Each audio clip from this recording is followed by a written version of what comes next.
Doctors Zizek and Peterson transcend their titles, their disciplines, and the academy, just as this debate, we hope, will transcend purely economic questions by situating those in the frame of happiness, of human flourishing itself. We're in for quite a night. A quick word about format. Each of our debaters will have 30 minutes to make a substantial opening statement, to lay out an argument. Dr. Peterson first, followed by Dr. Zizek. Each will then have, in the same order, 10 minutes to reply. I will then moderate 45 minutes or so of questions, many of which will come from you, the audience, both here in Toronto and online. With that, let's get underway. Please join me in welcoming Dr. Jordan Peterson for the first opening statement.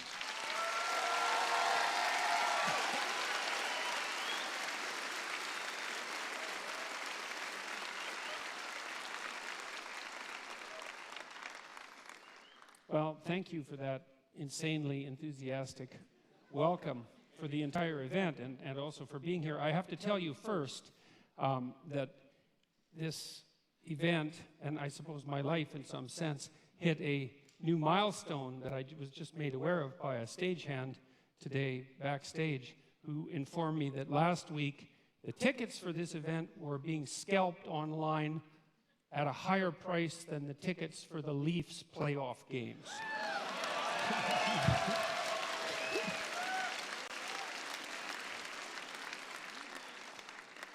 So I don't know what to make of that. All right, so how did I prepare for this? I familiarized myself to the degree that it was possible with Slavoj Zizek's work, and that wasn't that possible because he has a lot of work and he's a very original thinker, and this debate was put together in relatively short order. And what I did instead was return to what I regarded as the original cause of all the trouble, let's say, which was the Communist Manifesto. And what I attempted to do, because that's Marx, and we're here to talk about Marxism, let's say, and what I tried to do was read it. And to read something, you don't just follow the words and follow the meaning, but you take apart the sentences and you ask yourself at this level of phrase and at the level of sentence and at the level of paragraph, is this true? Are there counter-arguments that can be put forward that are credible? Is this solid thinking? And I have to tell you, and I'm not trying to be flippant here, that I have rarely read a tract. Now, I read it when I was 18. It was a long time ago, right? That's 40 years ago. But I've rarely read a tract that made as many errors per sentence, conceptual errors per sentence, as the Communist Manifesto. It was quite a miraculous reread. It was interesting to think about it psychologically as well, because I've read student papers that were of the same ilk in some sense, although I'm not suggesting that they were of the same level of glittering literary brilliance and polemic quality. And I also understand that the Communist Manifesto was a call for revolution and not a standard logical argument. But that notwithstanding, I have some things to say about the authors psychologically. The first thing is that it doesn't seem to me that either Marx or Engels grappled with this particular fundamental truth, which is that almost all ideas are wrong. And so and it doesn't matter if they're your ideas or someone else's ideas, they're probably wrong. And even if they strike you with the force of brilliance, your job is to assume, first of all, that they're probably wrong. The other problem is that it's actually not nearly a pessimistic enough description of the actual problem, because history is that it's actually not. This is to give the devil his due. A pessimistic enough. The idea that one of the driving forces between history is hierarchical struggle is absolutely. This is to give the devil his due. But the idea that that's actually history is not true, because it's deeper than history. It's biology itself, because organisms of all sorts organize themselves into hierarchies. And one of the problems with hierarchies is that they tend to arrange themselves into a winner-take-all situation. And so, that is implicit in some sense in Marx's thinking, because of course Marx believed that in a capitalist society, capital would accumulate in the hands of fewer and fewer people. And that actually is in keeping with the nature of hierarchical organizations. Now, the problem with that isn't so much the fact of, so there's accuracy in the accusation that that is a eternal form of motivation for struggle, but it's an underestimation of the seriousness of the problem, because it attributes it to the structure of human societies rather than the deeper reality of the existence of hierarchical structures per se, which, as they also characterize the animal kingdom to a large degree, are clearly not only human constructions. And the idea that there's hierarchical competition among human beings, there's evidence for that that goes back at least to the Paleolithic times. And so that's the next problem. It's that, well, this ancient problem of hierarchical structure is clearly not attributable to capitalism, because it existed long in human history before capitalism existed, and then it predated human history itself. So the question then arises, why would you necessarily, at least implicitly, link the class struggle with capitalism, given that it's a far deeper problem? And now, it's also, you've got to understand that this is a deeper problem for people on the left, not just for people on the right. It is the case that hierarchical structures dispossess those people who are at the bottom, those creatures who are at the bottom, speaking, say, of animals, but those people who are at the bottom, and that is a fundamental existential problem. But the other thing that Marx didn't seem to take into account is that there are far more reasons that human beings struggle than their economic class struggle, even if you build the hierarchical idea into that, which is a more comprehensive way of thinking about it. Human beings struggle with themselves, with the malevolence that's inside themselves, with the evil that they're capable of doing, with the spiritual and psychological warfare that goes on within them. And we're also actually always at odds with nature. And this never seems to show up in Marx, and it doesn't show up in Marxism in general. It's as if nature doesn't exist. The primary conflict, as far as I'm concerned, or a primary conflict that human beings engage in, is the struggle for life in a cruel and harsh natural world. And it's as if that doesn't exist in the Marxist domain. If human beings have a problem, it's because there's a class struggle that's essentially economic. It's like, no, human beings have problems because we come into life starving and lonesome. And we have to solve that problem continually, and we make our social arrangements, at least in part, to ameliorate that, as well as to, well, upon occasion, exacerbate it. And so there's also very little understanding in the Communist Manifesto that any of the, like, say, hierarchical organizations that human beings have put together might have a positive element. And that's an absolute catastrophe, because hierarchical structures are actually necessary to solve complicated social problems. We have to organize ourselves in some manner, and you have to give the devil his due. And so it is the case that hierarchies dispossess people, and that's a big problem. That's the fundamental problem of inequality. But it's also the case that hierarchies happen to be a very efficient way of distributing resources. And it's finally the case that human hierarchies are not fundamentally predicated on power. And I would say the biological, anthropological data on that are crystal clear. You don't rise to a position of authority that's reliable in a human society primarily by exploiting other people. It's a very unstable means of obtaining power. So that's a problem. Well, the people that laugh might do it that way.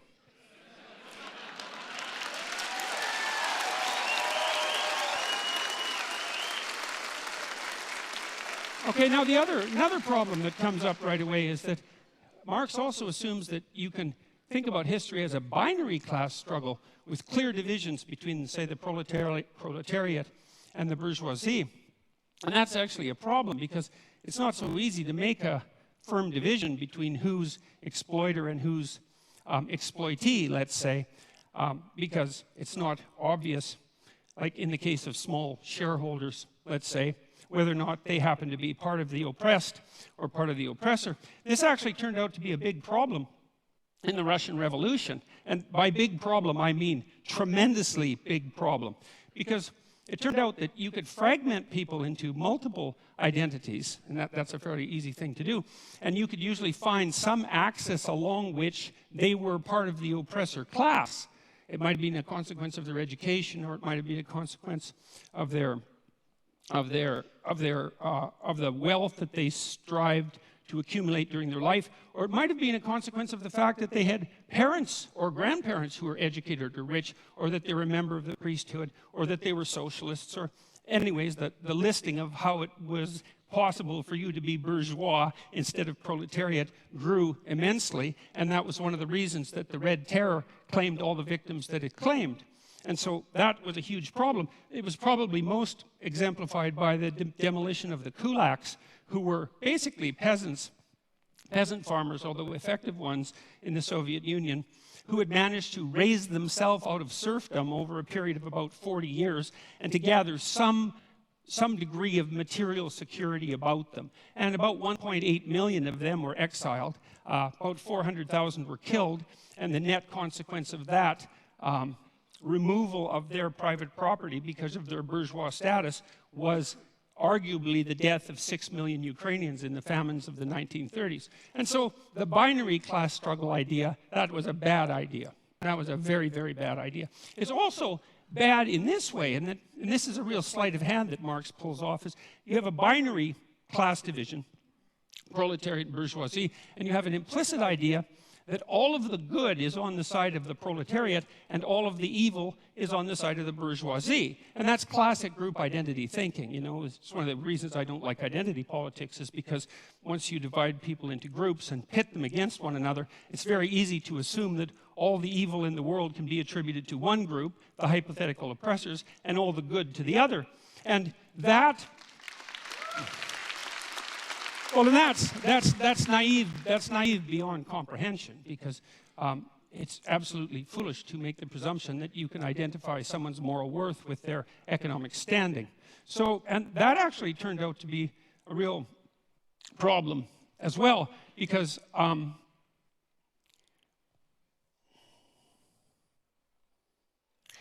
Marx also came up with this idea, which is a crazy idea as far as I can tell, that's a technical term, crazy idea, of the dictatorship of the proletariat. And that's the next idea that I really stumbled across. It was like, okay, so what's the problem? Well, the problem is the capitalists own everything. They own all the means of production, and they're oppressing everyone. That would be all the workers. And there's going to be a race to the bottom of wages for the workers as the capitalists strive to extract more and more value from the labor of the proletariat by competing with other capitalists to drive wages downward, which, by the way, didn't happen, partly because wage earners can become scarce, and that actually drives the market value upward.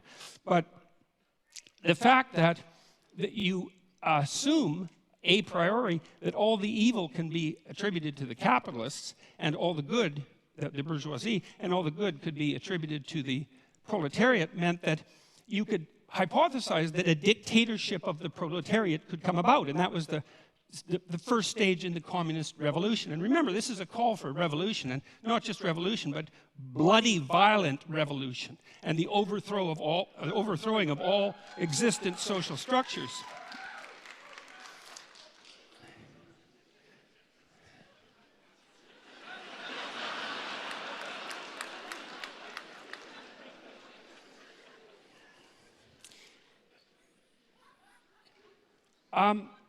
Anyways, the problem with that, you see, is that because all the evil isn't divided so easily up into oppressor and oppressed, that when you do establish a dictator of the proletariat, to the degree that you can do that, which you actually can't because it's technically impossible and an absurd thing to consider to begin with, not least because of the problem of centralization, and you have to hypothesize that you can take away all the property of the capitalists.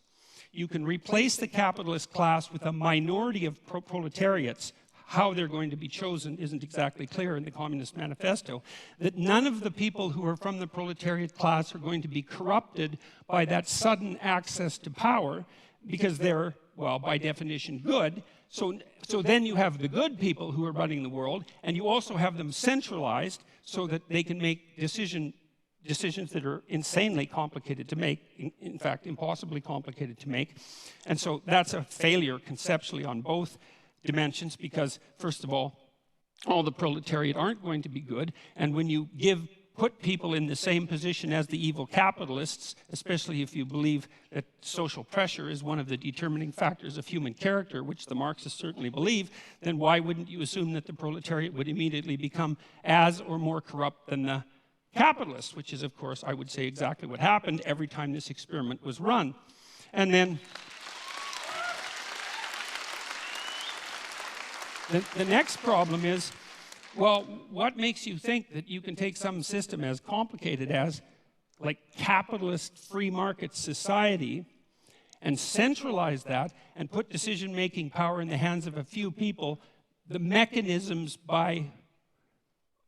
without specifying the mechanisms by which you're going to choose them? Like, what makes you think they're going to have the wisdom or the ability to do what the capitalists were doing, unless you assume, as Marx did, that all of the evil was with the capitalists and all the good was with the proletariats, and that nothing that capitalists did constituted valid labor, which is another thing that Marx assumed, which is palpably absurd. Because people who are, like maybe if you're a dissolute aristocrat from 1830 or earlier, and you run a feudal estate and all you do is spend your time gambling and chasing prostitutes, well, then your labor value is zero. But if you're running a business and it's a successful business, first of all, you're a bloody fool to exploit your workers, because even if you're greedy as sin, because you're not going to extract the maximum amount of labor out of them by doing that. And the notion that you're adding no productive value as a manager rather than a capitalist it's absolutely absurd. All it does is indicate that you either know nothing whatsoever about how an actual business works, or you refuse to know anything about how an actual business works. So that's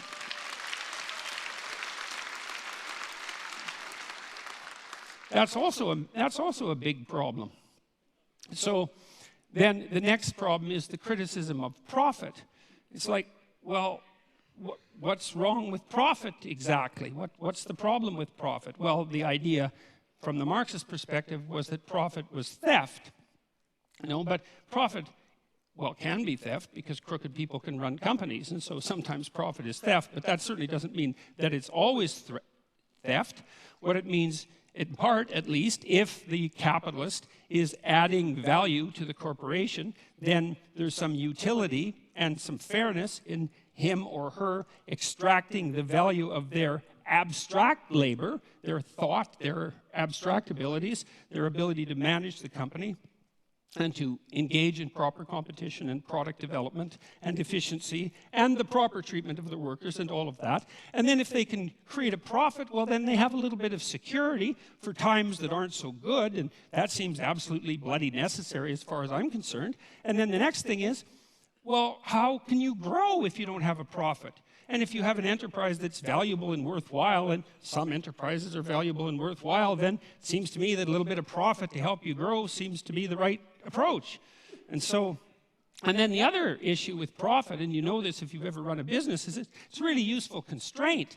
Like it's not enough to have a good idea. It's not enough to have a good idea and a sales and marketing plan, and then to implement that, and all of that. That's bloody difficult. Like, it's not easy to have a good idea, and it's not easy to come up with a good sales and marketing plan, and it's not easy to find customers and satisfy them. And so if you allow profit to constitute a limitation on what it is that you might reasonably attempt, it provides a good constraint on wasted labor. And so most of the things that I've done in my life, even psychologically, that were designed to help people's psychological health, I tried to run on a for-profit basis. And the reason for what that was, apart from the fact that I'm not averse to making a profit, partly so my enterprises can grow, but was also so that there were forms of stupidity that I couldn't engage in because I would be punished by the market enough to eradicate the enterprise. And so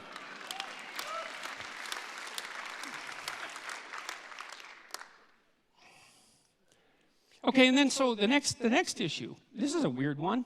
So Marx and Engels also assume that this dictatorship of the proletariat, which involves absurd centralization, the overwhelming probability of corruption and impossible computation, as the proletariat now try to rationally compute the manner in which an entire market economy could run, which cannot be done because it's far too complicated for anybody to think through.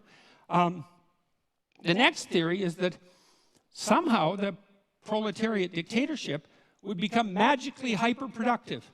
And there's actually no theory at all about how that's going to happen.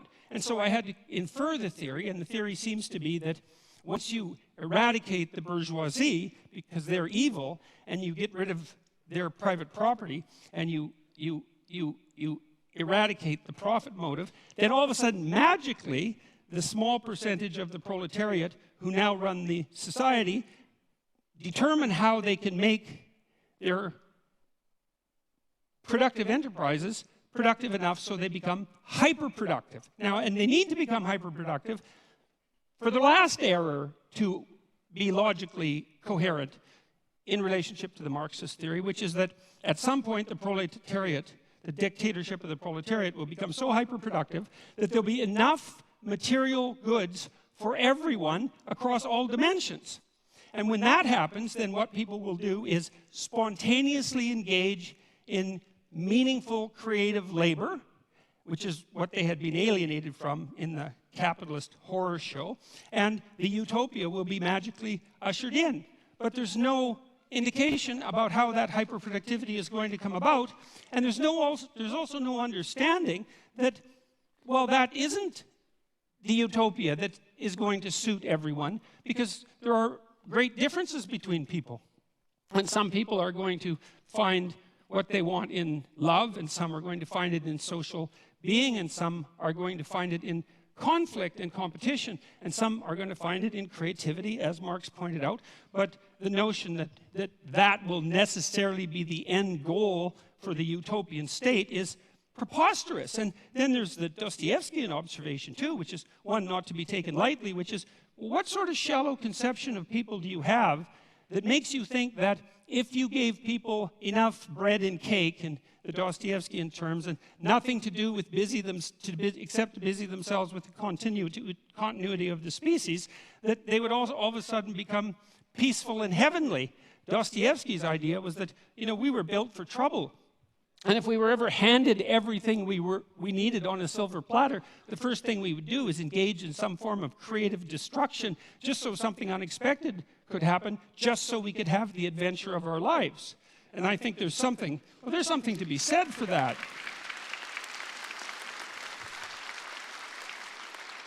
So, and then the last error, let's say, although by no means the last, was this, and this is one of the strangest parts of the Communist Manifesto, is Marx admits, and Engels admit repeatedly in the Communist Manifesto, that there has never been a system of production in the history of the world that was as effective at producing material commodities in excess than capitalism.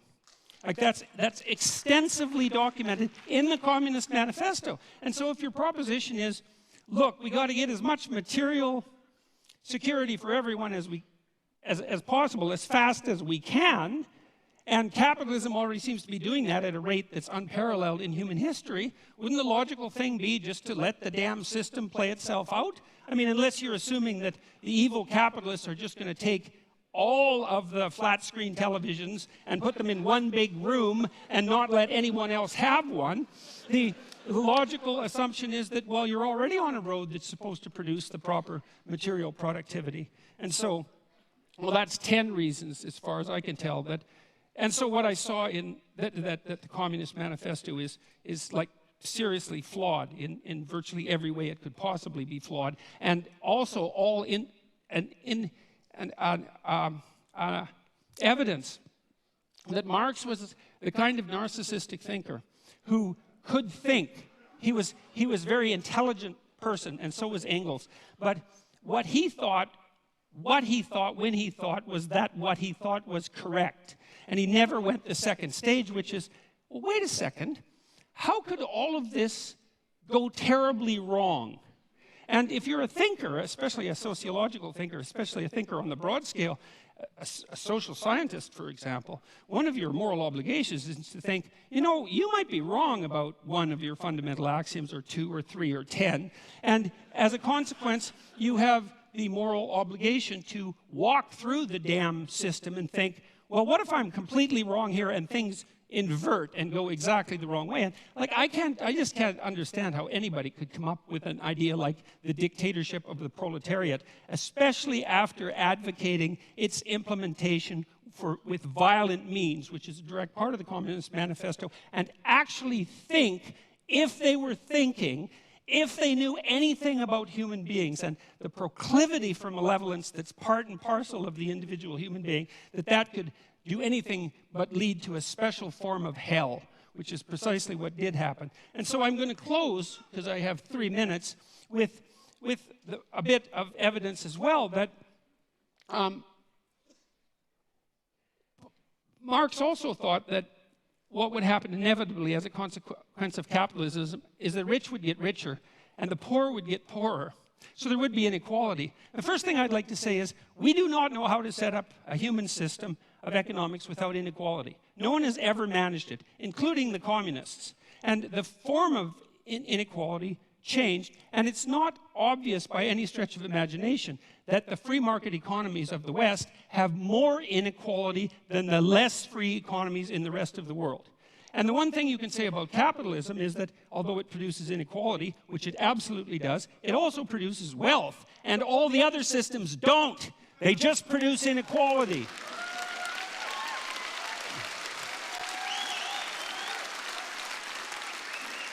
So here's a few stats. Here's a few free market stats, okay? From 1800 to 2017, income growth adjusted for inflation grew by 40 times for production workers and 16 times for unskilled labor. Well, GDP rose by a factor of about 0.5 from 1 AD to 1800. So from 1 AD to 1800 AD, it was like nothing, flat. And then all of a sudden, in the last 217 years, there's been this unbelievably upward movement of wealth. And it doesn't only characterize the tiny percentage of people at the top who, admittedly, do have most of the wealth. The question is, not only, though, what's the inequality? The question is, well, what's happening to the absolutely poor at the bottom? And the answer to that is, they're getting richer faster now than they ever have in the history of the world.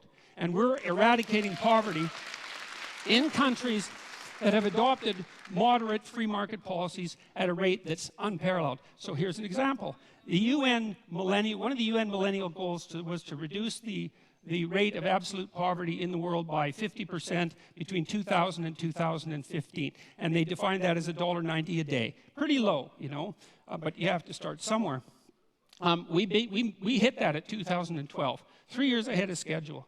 And you might be cynical about that and say, well, it's kind of an arbitrary number, but the curves are exactly the same at $3.80 a day and $7.60 a day. Not as many people have hit that, but the rate of increase towards that is the same. The bloody UN thinks that we'll be out of poverty defined by $1.90 a day by the year 2030. It's unparalleled. And so the rich may be getting richer, but the poor are getting richer too. And that's not the... Look, I'll leave it at that because I'm out of time. But I'll leave it with this.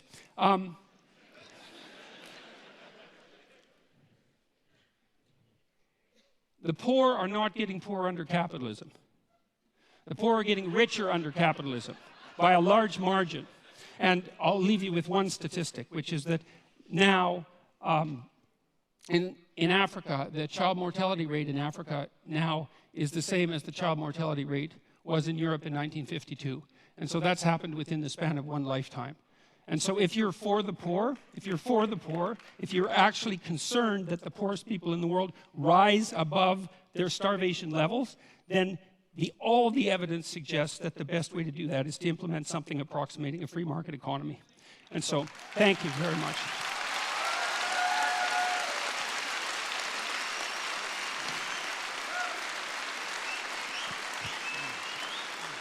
I have a chair, I can sit there. It has helped me a lot, okay. Thank you, Dr. Peterson. Dr. Zizek. Thank you.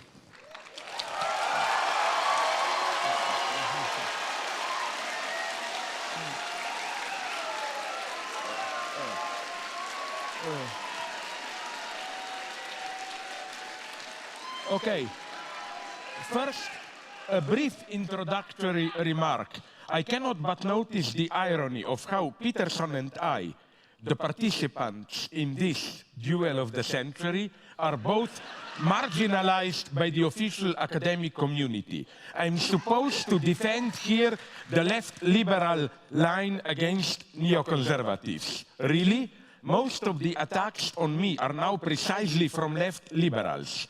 Just remember the outcry against my critique of LGBT plus ideology. And I'm sure that if the leading figures in this field were to be asked if I am fit to stand for them, they would turn in their graves even if they are still alive. So let me begin by bringing together the three notions from the title: happiness, communism, capitalism. In one exemplary case, China today. China in the last decades is arguably the greatest economic success story in human history. Hundreds of millions raised from poverty into middle-class existence. How did China achieve it? The 20th century left was defined by its opposition to the two fundamental tendencies of modernity: the reign of capital with its aggressive market competition, the authoritarian bureaucratic state power. Today's China combines these two features in its extreme form: strong authoritarian state, wild capitalist dynamics. And it's important to note, they do it on behalf of happiness of the majority of people. They don't mention communism to legitimize their rule. They prefer the old Confucian notion of a harmonious society. But are the Chinese any happier for all that? Although even the Dalai Lama justifies Tibetan Buddhism in Western terms of the pursuit of happiness and the avoidance of pain, happiness as a goal of our life is a very problematic notion. If we learned anything from psychoanalysis, it is that we humans are very creative in sabotaging our pursuit of happiness. Happiness is a confused notion. Basically, it relies on the subject's inability or unreadiness to fully confront the consequences of his or their desire. In our daily lives, we pretend to desire things which we do not really desire, so that ultimately the worst thing that can happen is for us to get what we officially desire. So I agree that human life of freedom and dignity does not consist just in searching for happiness, no matter how much we spiritualize it, or in the effort to actualize our inner potentials. We have to find some meaningful cause beyond the mere struggle for pleasurable survival. However, I would like to add here a couple of qualifications. First, since we live in a modern era, we cannot simply refer to an unquestionable authority to confer a mission or task on us. Modernity means that, yes, we should carry the burden. But the main burden is freedom itself. We are responsible for our burdens. Not only are we not allowed cheap excuses for not doing our duty, duty itself should not serve as an excuse. We are never just instruments of some higher cause.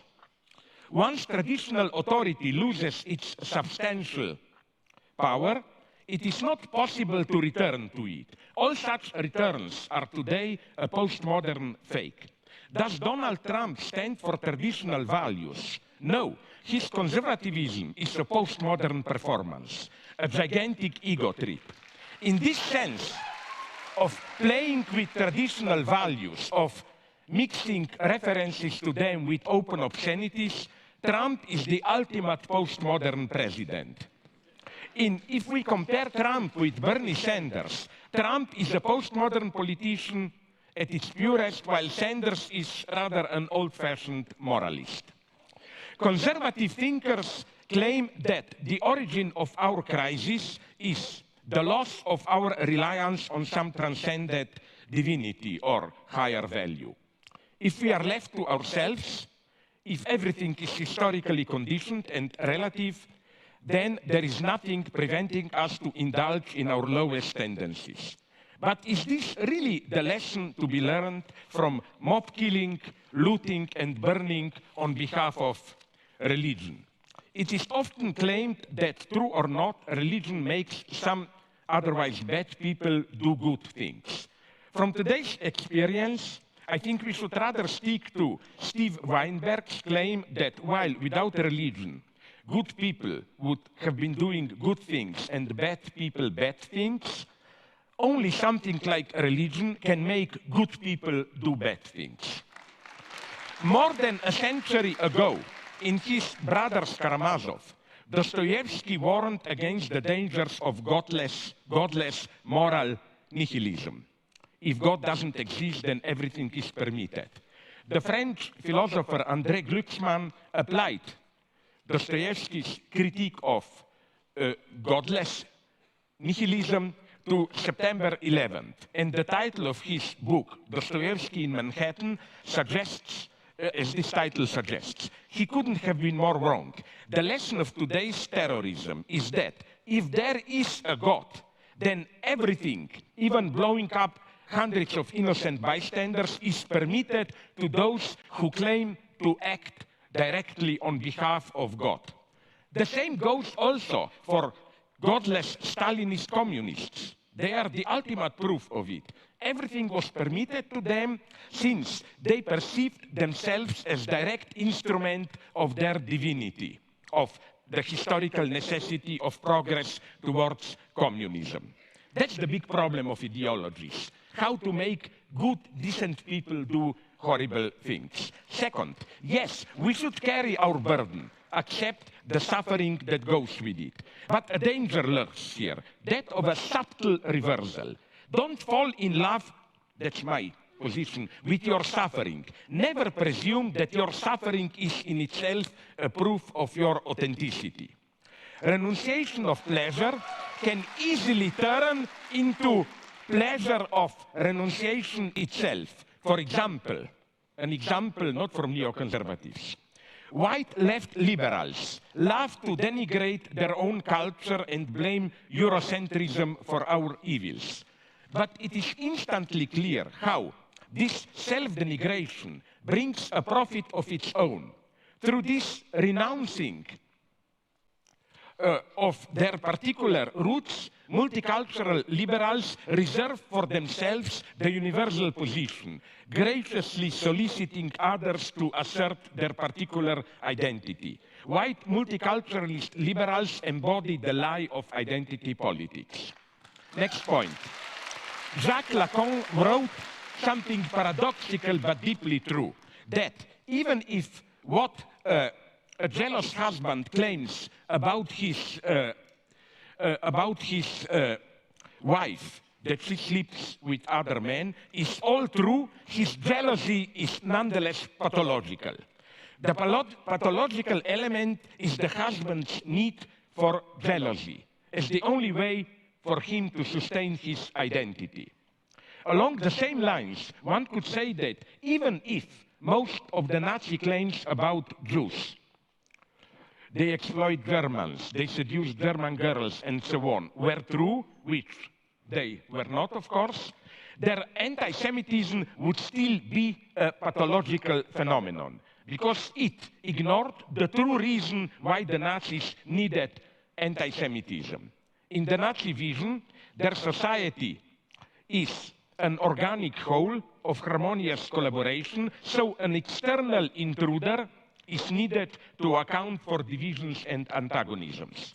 The same holds for how today, in Europe at least, the anti-immigrant populists deal with the refugees. The cause of problems which are, I claim, immanent to today's global capitalism is projected onto an external intruder.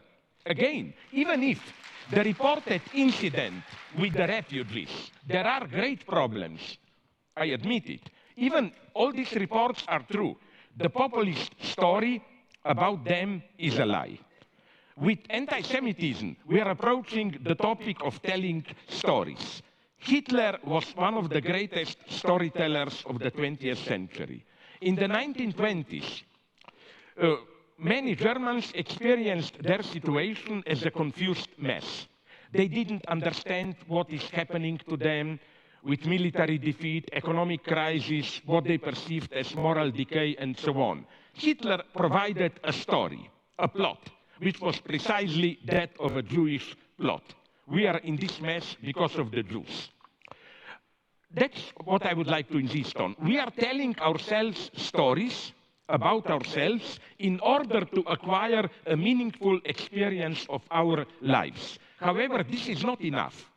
One of the most stupid wisdoms, and they are mostly stupid, is an enemy is someone whose story you have not heard. Really? Are you also ready to affirm that Hitler was our enemy because his story was not heard? The experience that we have of our lives from within, the story we tell ourselves about ourselves in order to account for what we are doing is, and this is what I call ideology, fundamentally a lie. The truth lies outside in what we do. In a similar way, the alt-right obsession with cultural Marxism expresses the rejection to confront the fact that the phenomena they criticize as the effect of the cultural Marxist plot, moral degradation, sexual promiscuity, consumerist hedonism, and so on, are the outcome of the immanent dynamic of capitalist societies. I would like to refer to a classic, Daniel Bell, Cultural Contradictions of Capitalism, written back in 1976, where the author argues that the unbounded drive of modern capitalism undermines the moral foundations of the original Protestant ethics. And in a new afterword, Bell offers a bracing perspective on contemporary Western societies, revealing the crucial cultural fault lines we face as the 21st century is here. The turn towards culture as a key component of capitalist reproduction and, concomitant to it, the commodification of cultural life itself are, I think, crucial moments of capitalist expanded reproduction. So the term cultural Marxism, I think, plays the same role as that of the Jewish plot in anti-Semitism. It projects or transposes some immanent antagonism, however you call it, ambiguity, tension, of our socio-economic life onto an external cause.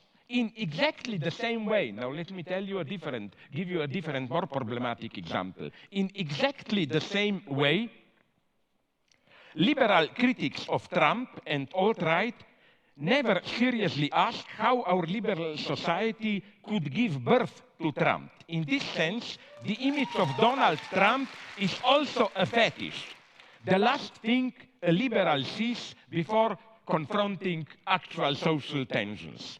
Hegel's motto, evil resides in the gaze which sees evil everywhere, fully applies here. The very liberal gaze which demonizes Trump is also evil because it ignores how its own failures opened up the space for Trump's type of patriotic populism. Next point. One should stop blaming hedonist egotism for our woes. The true opposite of egotist self-love is not altruism, a concern for the common good, but envy, resentment, which makes me act against my own interests. This is why, as many perspicuous philosophers clearly saw, evil is profoundly spiritual, in some sense more spiritual than goodness. This is why egalitarianism itself should never be accepted at its face value. It can well secretly invert the standard renunciation accomplished to benefit others.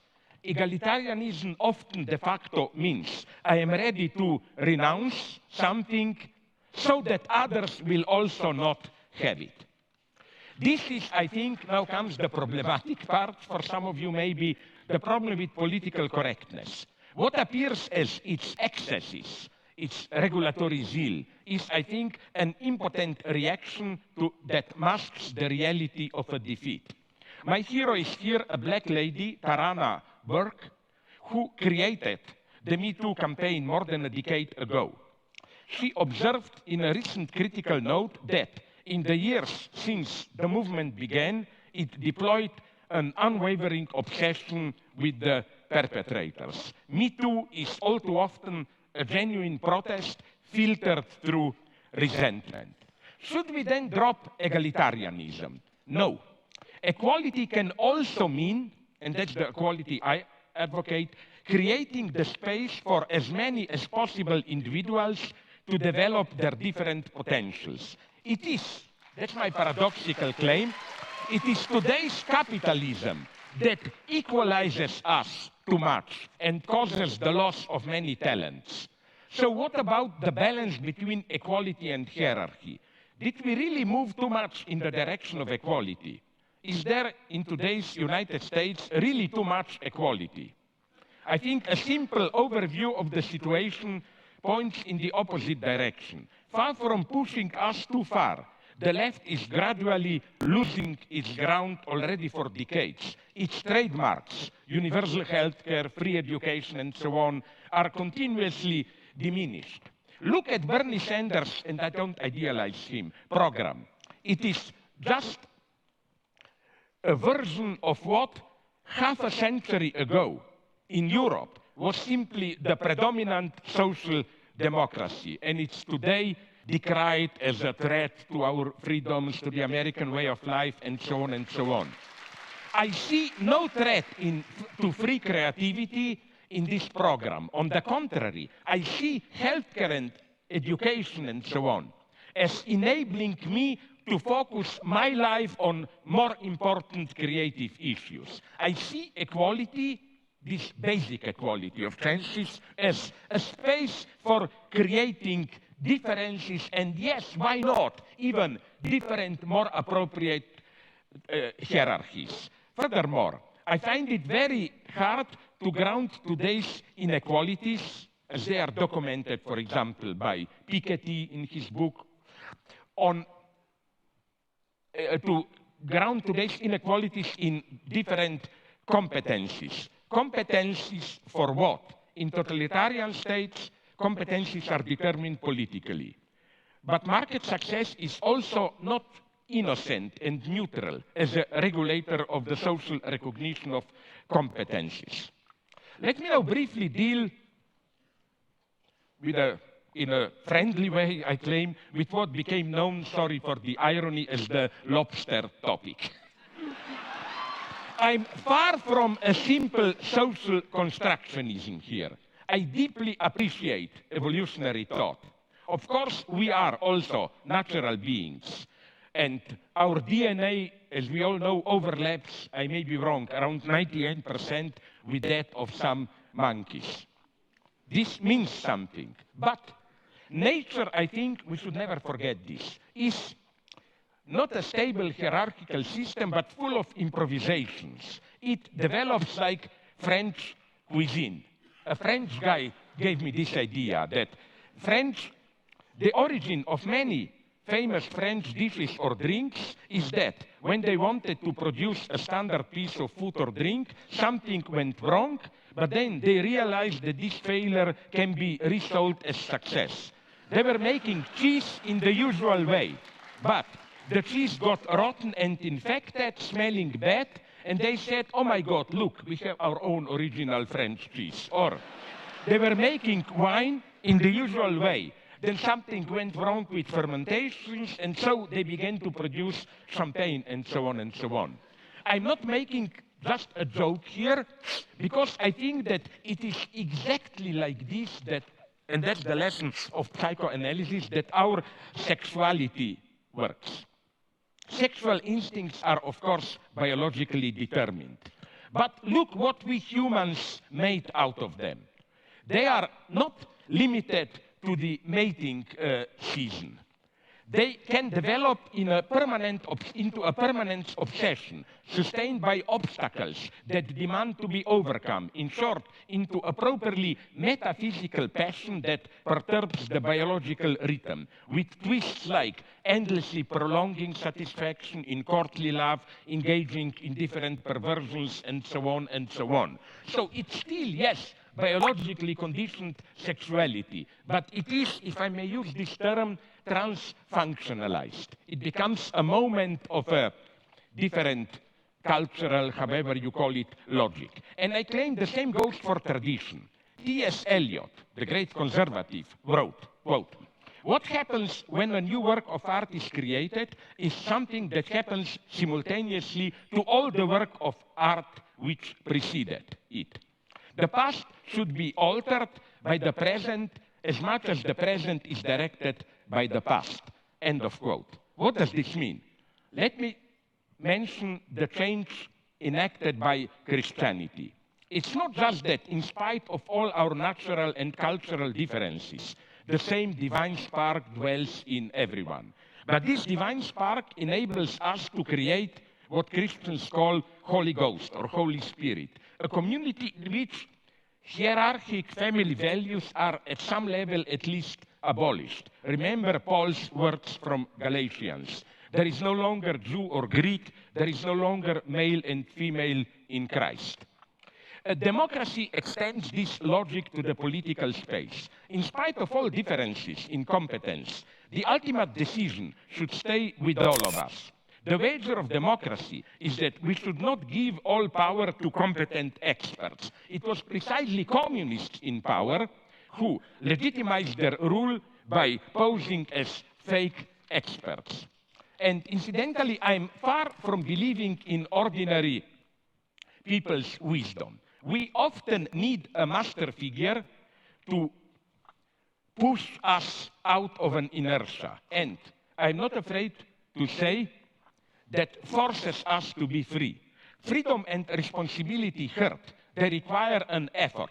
And the highest function of an authentic master is to literally to awaken us to our freedom. We are not spontaneously really free. Furthermore, I think that social power and authority cannot be directly grounded in competence. In our human universe, power, in the sense of exerting authority, is something much more mysterious, even irrational. Kierkegaard, my and everybody's favorite theologist, wrote, "If a child says he will obey his father because his father is a competent and good guy, this is an affront to father's authority." And he applied the same logic to Christ himself. Christ was justified by the fact of being God's son, not by his competencies or capacities. As Kierkegaard put it, every good student of theology can put things better than Christ. There is no such authority in nature.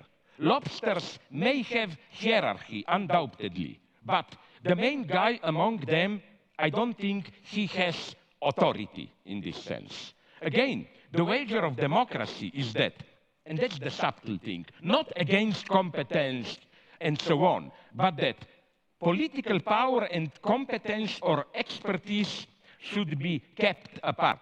In Stalinism, precisely, they were not kept apart, while already in ancient Greece, they knew that they have to be kept apart, which is why their popular weight was even combined with lottery often. So where does communism, just to conclude, where does communism enter here? Why do I still cling to this cursed name when I know and fully admit the 20th century communist project in all its failure, how it failed giving birth to new forms of murderous terror? Capitalism won, but today, and that's my claim, we can debate about it, the question is, does today's global capitalism contain strong enough antagonisms which prevent its indefinite reproduction? I think there are such antagonisms. The threat of ecological catastrophe, the consequence of new techno-scientific developments, especially in biogenetics, and new forms of apartheid.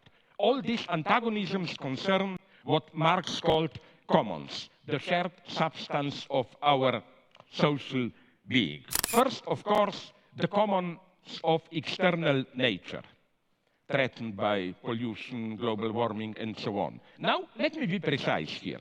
I'm well aware how uncertain analysis and projections are in this domain.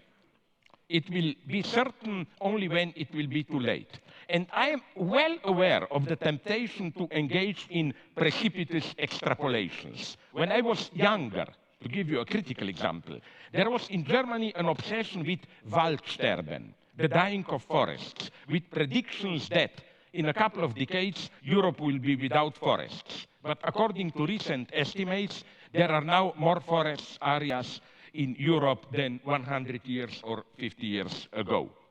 But there is nonetheless, I claim, the prospect of a catastrophe here. Scientific data seem to me at least abundant enough. And we should act in a large-scale collective way. And I also think, this may be critical to some of you, there is a problem with capitalism here for the simple reason that its managers, not because of their evil nature, but that's the logic of capitalism, care to expand self-reproduction, and environmental consequences are simply not part of the game. This is, again, not a moral reproach. And incidentally, so that you will not think that I don't know what I'm talking about, in communist countries, those in power were obsessed with expanded reproduction and were not under public control, so the situation was even worse. So how to act? First, by admitting we are in a deep mess. There is no simple democratic solution here. The idea that people themselves should decide what to do about ecology sounds deep, but it begs an important question, even if their comprehension is not distorted by corporate interests. What qualifies them to pass a judgment in such a delicate matter? Plus, the radical measures advocated by some ecologists can themselves trigger new catastrophes. Let me mention just the idea which is floating around of solar radiation management, the continuous massive dispersal of aerosols into our atmosphere to reflect and absorb sunlight and thus cool the planet. Can we even imagine how the fragile balance of our Earth function and in what unpredictable ways geoengineering can disturb it? In such times of urgency, when we know we have to act but don't know how to act, thinking is needed. Maybe we should turn around a little bit. Marx's famous Thesis 11. In our new century, we should say that maybe in the last century, we tried all too fast to change the world. The time has come to step back and interpret it. The second threat, the commons of internal nature. With new biogenetic technologies, the creation of a new man, in the literal sense of changing human nature, becomes a realist prospect. I mean primarily so-called popularly neural link, the direct link between our brain and digital machines, and then brains among themselves. This, I think, is the true game changer. The digitalization of our brain opens up unheard of new possibilities of control. Directly sharing your experience with your beloved may appear attractive, but what about sharing them with an agency without you even knowing it? Finally, the common space of humanity itself. We live in one and the same world, which is more and more interconnected, but nonetheless deeply divided. So how to react to this? The first and sadly predominant reaction is the one of protective self-enclosure. The world out there is in a mess. Let's protect ourselves by all kinds of walls. It seems that our countries are run relatively well, but is the mess the so-called rogue countries find themselves in not connected to how we interact with them? Take what is perhaps the ultimate rogue state, Congo. Warlords who rule provinces there are always dealing with Western companies, selling them minerals. Where would our computers be without coltan from Congo? And what about foreign interventions in Iraq and Syria, or by our proxies like Saudi Arabia in Yemen?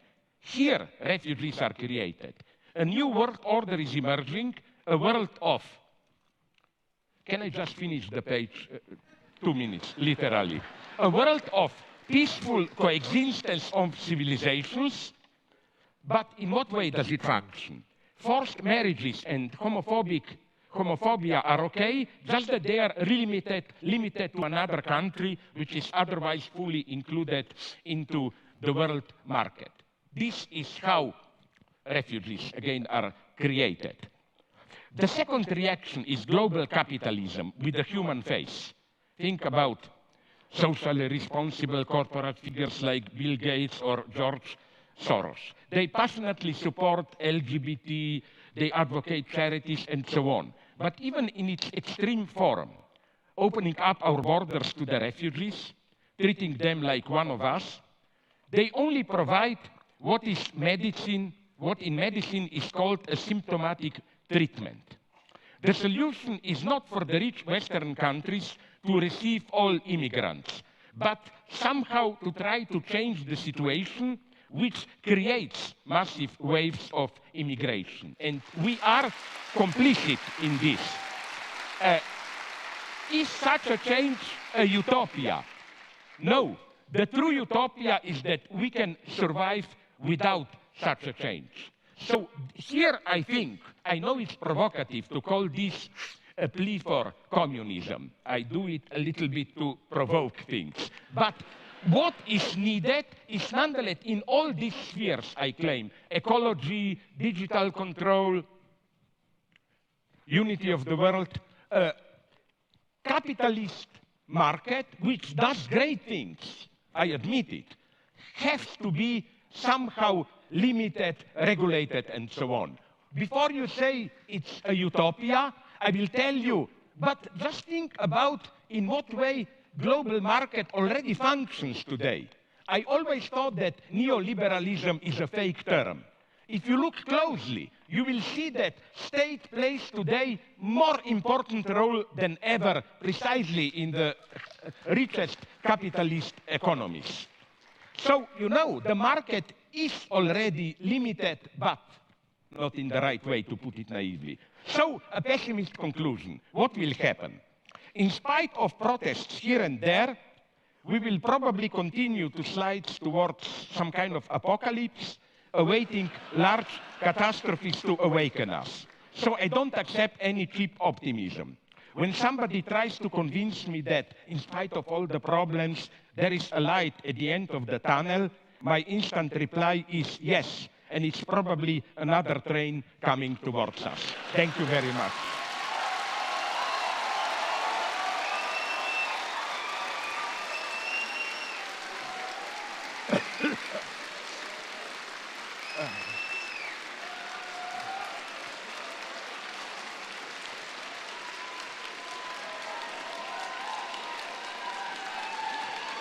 Please don't do this, because I really think that that's why I hope you, Jordan, agree with it, that's why we are here engaged in this debate. Don't take it as a cheap competition. It may be that, but we are, as you said in your introduction, desperately trying to confront serious problems. I mean,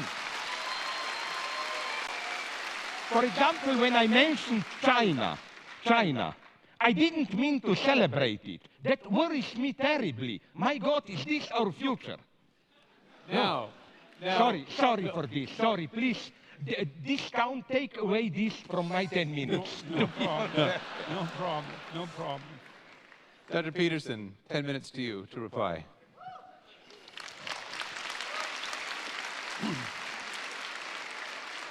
So I like to speak extemporaneously, but Dr. Zizek's discussion was so complex that there's no way that I can juggle my responses spontaneously. So, okay, yeah, well, and achievement managed, I would say.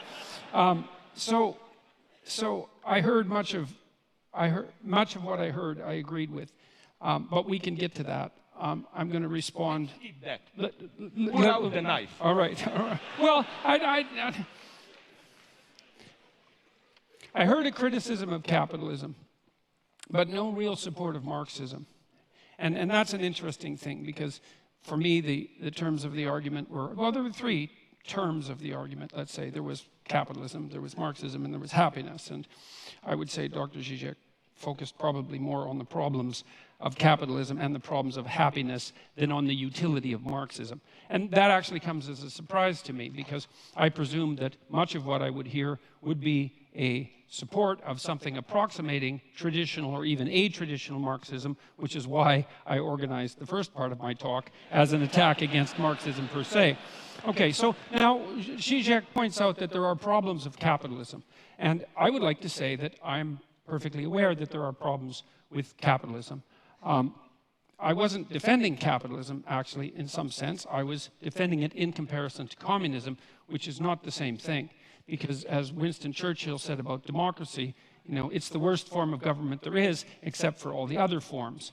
And so you might say the same thing about capitalism, is that it's the worst form of economic arrangement you could possibly manage, except for every other one that we've ever tried. And I'm dead serious about that. I'm not trying to be flippant. I mean that it isn't obvious to me, when Dr. Zizek is speaking in more apocalyptic terms, it isn't obvious to me that we can solve the problems that confront us. You know, and it's also not a message that I have been purveying that unbridled capitalism per se, as an isolated, what would you say, social economic structure, actually constitutes the proper answer to the problems that confront us. So I haven't made that case in any of the lectures that anything I've written or any of the lectures that I've done, because I don't believe it to be true. He said, well, what's the problems with capitalism? Well, the commodification of cultural life, all life, fair enough. There's something that isn't exactly right about reducing everything to economic competition. And capitalism certainly pushes in that direction. Advertising culture pushes in that direction. Sales and marketing culture pushes in that direction. And there's reasons for that, and I have a certain amount of admiration for the necessity of advertisers and salesmen and marketers. But that doesn't mean that the transformation of all elements of life into commodities in a capitalist sense is the best way forward. I don't think it is the best way forward. I think the evidence for that's actually quite clear.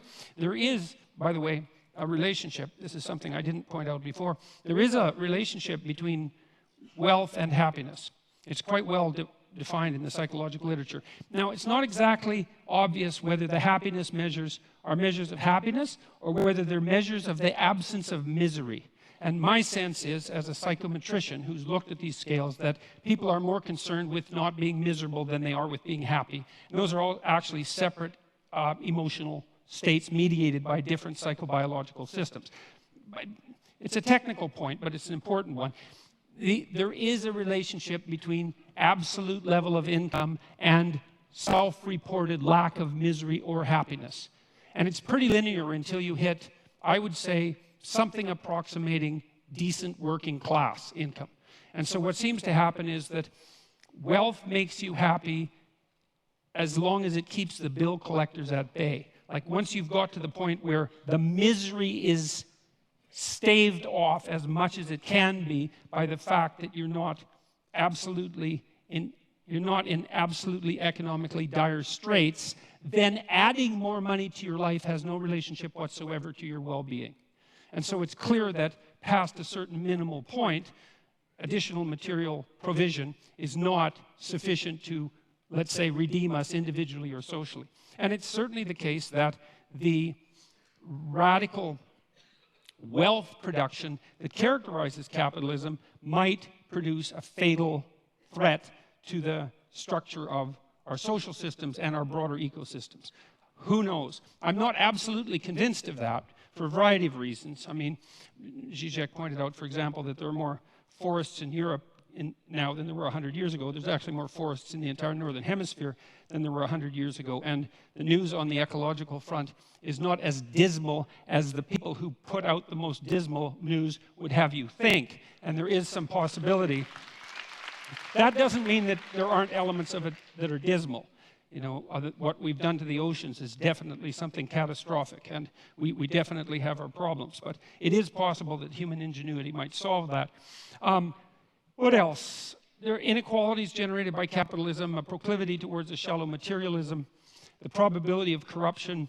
The thing about that for me is those are catastrophes that are part of the struggle for human existence itself, and not something to be laid at the feet of any given socio-political system, especially one that seems to be producing a fair modicum of wealth for the poorest section of the population and raising people up to the point where, you know, their lives aren't an unending day-to-day struggle for mere survival. There's some evidence, for example, that if you can get GDP up to about $5,000 per person per year, oh, that's GDP, that people start to become concerned about environmental degradation and start to take actions to prevent it. And so there is some possibility that if we're lucky, we can get the bottom billion or 2 billion people in the world, or 3 billion as the population grows, up to the point where they're wealthy enough so they actually start to care enough about the environment so that we could act collectively to solve environmental problems. Now you might say, well, by that time we'll be out of Earth. You know, we'll have exhausted the resources that are in front of us so desperately that there's no hope of that. But I would like to remind you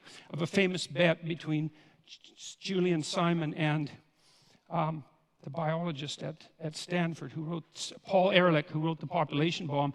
They bet, Ehrlich, who thought we were going to be overpopulated by the year 2000, bet Simon that by the year 2000, commodity prices would have increased dramatically as a consequence of evidence that we were running out of material resources. They made a famous bet over a 25-year period, and Ehrlich paid off Simon in the year 2000 because commodity prices went down and not up. And so there is no solid evidence that the fact that our population is growing, and will peak out, by the way, at about 9 billion, there's no solid indication that the consequence of that is that we are, in fact, running out of necessary material resources. And so it's a danger, but it's not a danger that's proven. And there is some utility in considering that the addition of several billion more brains to the planet, especially if they were well-nourished brains, as they increasingly are, might help us generate enough problem solvers so that we can stay ahead of the looming ecological catastrophe as our population balloons outwards. Now, we're going to peak at 9 billion. It's not much higher than we are now, and it looks like we might be able to manage it. The other thing is that I didn't hear an alternative, really, from Dr. Zizek. You know, he admitted that the rise to success of the Chinese was in part a consequence of the allowance of market forces, and decried the authoritarian tendencies, and fair enough, that's exactly it. It also seemed to me that the social justice group identity processes that Dr. Zizek was decrying are, to me, a logical derivation from the oppression narrative that's a fundamental presupposition of Marxism. So there, I never heard a defense of Marxism in that part of his argument as well. And so for me, again, it's to ask, what's the alternative? I also heard an argument for egalitarianism, but I heard it defined as equality of opportunity, not as equality of outcome, which I see as a clearly defined Marxist aim. I heard an argument for a modified social distribution of wealth, but that's already part and parcel of most modern free market states, with a wide variation and an appropriate variation of government intervention, all of which constitute their own experiment. We don't know how much social intervention is necessary to flatten the tendency of hierarchies to become tilted so terribly that only the people at the top have everything and all of the people at the bottom have nothing. It's a very difficult battle to fight against that profound tendency, much deeper than the tendency of capitalism itself, and we don't exactly know what to do about it. So we run experiments, and that seems to be working perfectly reasonably, as far as I can tell. Let's see. Well, I'll close with this. Capitalism in the free market, well, that's the worst form of social organization possible, as I said, except for all the others. There is a positive relationship between economics measured by income and happiness, or psychological well-being, which might be the absence of misery. I certainly do not believe, and the evidence does not suggest, that material security is sufficient. I do believe, however, that insofar as there is a relationship between happiness and material security, that the free market system has demonstrated itself as the most efficient manner to achieve that, and that was actually the terms of the argument. So thus, if it's capitalism versus Marxism with regards to human happiness, it's still the case that the free market constitutes the clear winner. And maybe capitalism will not solve our problems. I actually don't believe that it will. I've in fact argued that the proper pathway forward is one of individual moral responsibility aimed at the highest good. It's something for me that's rooted in our underlying Judeo-Christian tradition that insists that each person is is sovereign in their own right and a locus of ultimate value, which is something that you can accept regardless of your religious presuppositions, and something that you do accept if you participate in a society such as ours. Even the fact that you vote, that you're charged with that responsibility, is an indication that our society is structured such that we presume that each person is a locus of responsibility and decision-making of such import that the very stability of the state depends upon the integrity of their the integrity of their character. And so what I've been suggesting to people is that they adopt as much responsibility as they possibly can in keeping with that, in keeping with their aim at the highest possible good, which to me is something approximating a balance between what's good for you as an individual and what's good for your family, in keeping with what's good for you as an individual, and then what's good for society in the larger frame, such that it's also good for you and your family. And that's a form of an elaborated, iterated game, a form of elaborated cooperation. It's a sophisticated way of looking at the ways society could possibly be organized, and I happen to believe that that has to happen at the individual level first, and that's the pathway forward that I see. And so that's my 10-minute commentary. Yeah, I go up again. Yeah. Thank you, Ross. Thank you, Dr. Peterson. Dr. I Zizek. already spent a little bit of my time. I will try to be as short as possible. So a couple of remarks and then my final point. Why I think this self-limitation of capitalism is needed. First, about happiness. Just a couple of remarks. Jordan, I want to ask you, but isn't it, am I dreaming? I think I'm not. I remember a couple of years ago, it was reported all around the world, some kind of investigation, percentage of people interviewed in different countries, do they feel happy with their life? And the shock was that some Scandinavian countries, which we considered social democratic paradise, were very low, while Bangladesh, I think, was close to the top. Now, I know this logic has a limit. I don't buy the bullshit of poor people are happy in their world there and so on. But you know, my argument here is not against you. My argument here is problematizing happiness even more. Look, this may interest you. I was years ago in I think, Lithuania, and we debated, I report on this in one of my books, when were people in some perverted sense, and this is the critique of the category of happiness for me, happy. And we came to the crazy result. After the Soviet intervention, Czechoslovakia in 1970s and 80s. Why? For happiness, first, you should not have too much democracy, because this brings the burden of responsibility. Happiness means there is another guy out there, you can put all the blame on him. And as the joke went in Czechoslovakia, if there is bad weather, a storm, oh, these communists screwed it up again. That's one condition of happiness. The other condition, much more subtle one, is, and this was done in Czechoslovakia, those dark times after Soviet. The life was relatively, moderately good, but not perfect. Like, there was meat all the time. Maybe once a month there was not meat in the stores. It was very good to remind you how happy you are the other time. Another thing, they had a paradise which should be at a proper distance. West Germany, affluence. It was not too far, but not directly accessible. You know, so so maybe in your critique of communist regimes, I agree with you, you should more focus on something that I experience of, you know, don't look only at the terror, ultimately totalitarian regime. There was a kind of a silent, perverted pact between at least in this late, a little bit more tolerant, but I still oppose them, communist regimes between power and population. The message was, leave us the power, don't mess with us, and we guarantee you a relatively safe life, employment, private pleasures, private niche, and so on and so on. So I am not surprised. But again, this is not for me the argument for the communists, but against happiness. That, you know, people said when the wall fell down, what a wonder in Poland. My God, like Solidarność, which was prohibited a year ago, now triumphed at the elections. Who could imagine this? Yes, but the true miracle, in a bad sense for me, was 4 years later, democratically ex-communists came back to power.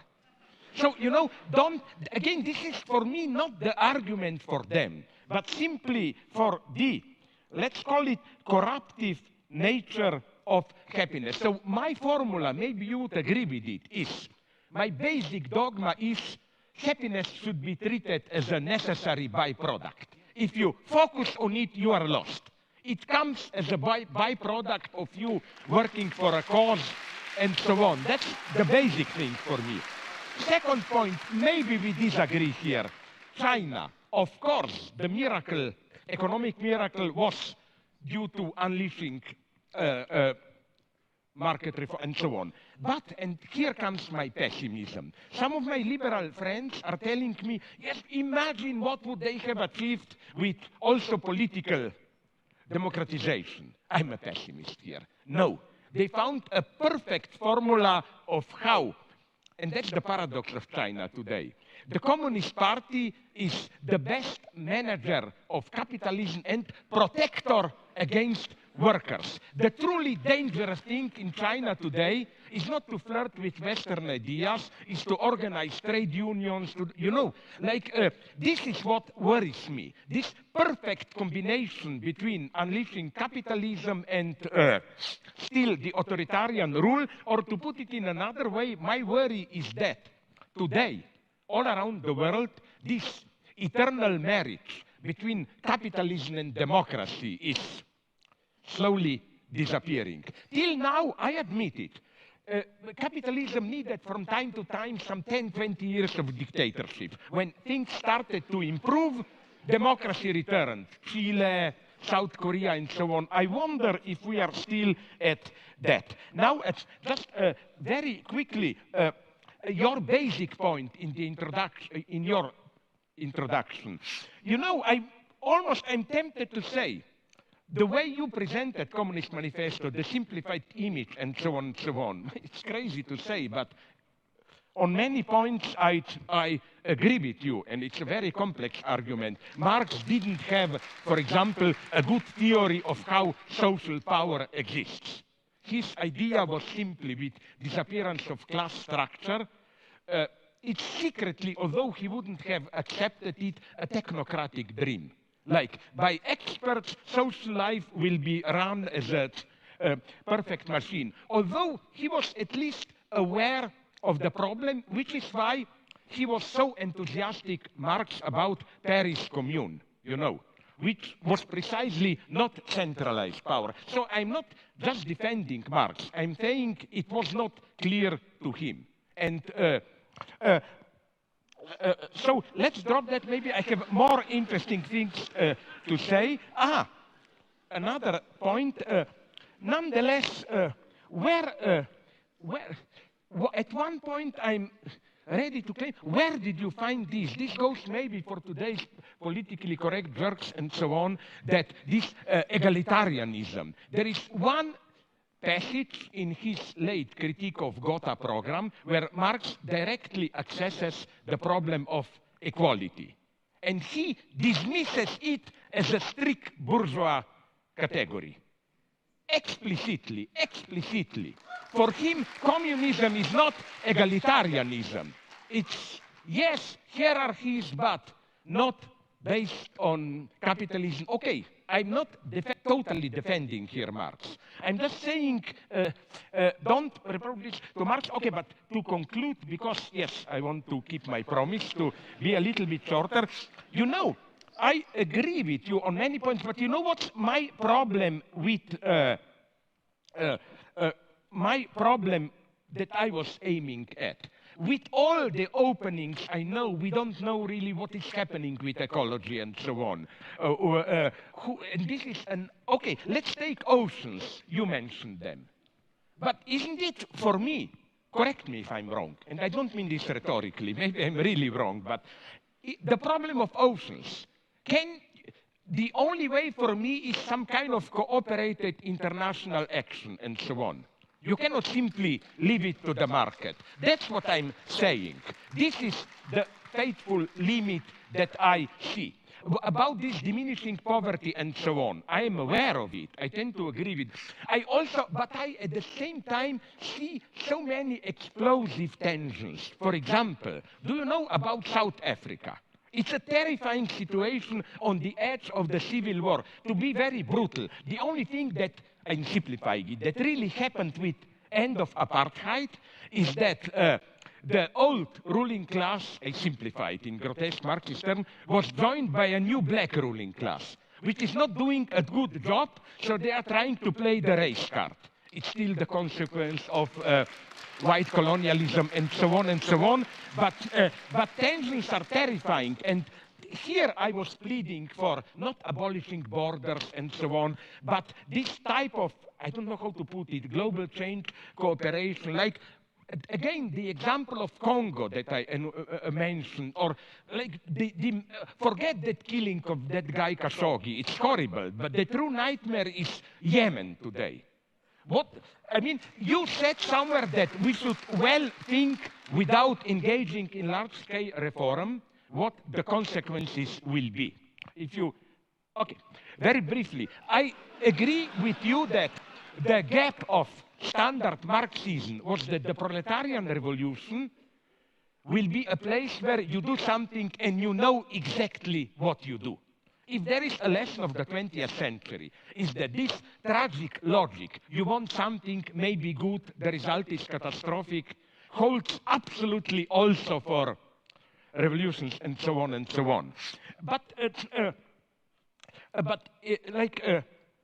in spite of all this, and I don't know what forum will it have. I'm not pleading for a new Leninist party or whatever. I'm just pleading for new forums of international cooperation and so on. I agree with you when you said the majority of us is not even really aware of the seriousness of, especially the poor, of ecological problems and so on. And I think, would you agree that the situation is here much more subtle and obscene? It's that logic that in psychoanalysis is called disavowal, Verleugnung. In French, je sais bien, mais quand même. We know ecological problems, but we don't really take them seriously. And here I see problems, and I don't see an easy way out. I am a pessimist, if you ask me. When people say, no, but they are growing, protests are growing, and so on and so on. Yes, I'm listening to this story from when I was young, you know. They are growing, and then look what happened. The mega tragedy is, for me, for example, what happened to Syriza. They were elected for change, whatever, and they become, and I'm not blaming them, they become the perfect executors of austerity program.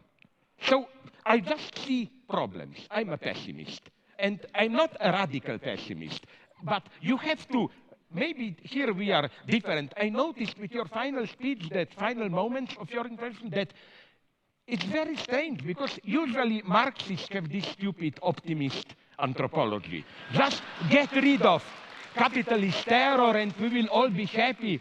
My God, I'm much more a pessimist. I don't believe in human goodness. I never underestimate evil, never underestimate envy. I mean, it's part of my nature. In Slovenia, we have a wonderful story. A godlike figure comes to a farmer, and I will stop immediately, and asks him, I will do to you whatever you want. Just, I warn you, I will do twice the same to your neighbor. You know what Slovene farmer answers? Fine, take one of my eyes. You know, we are in this. Don't underestimate this. I don't see any simple, clear way out. Thank you.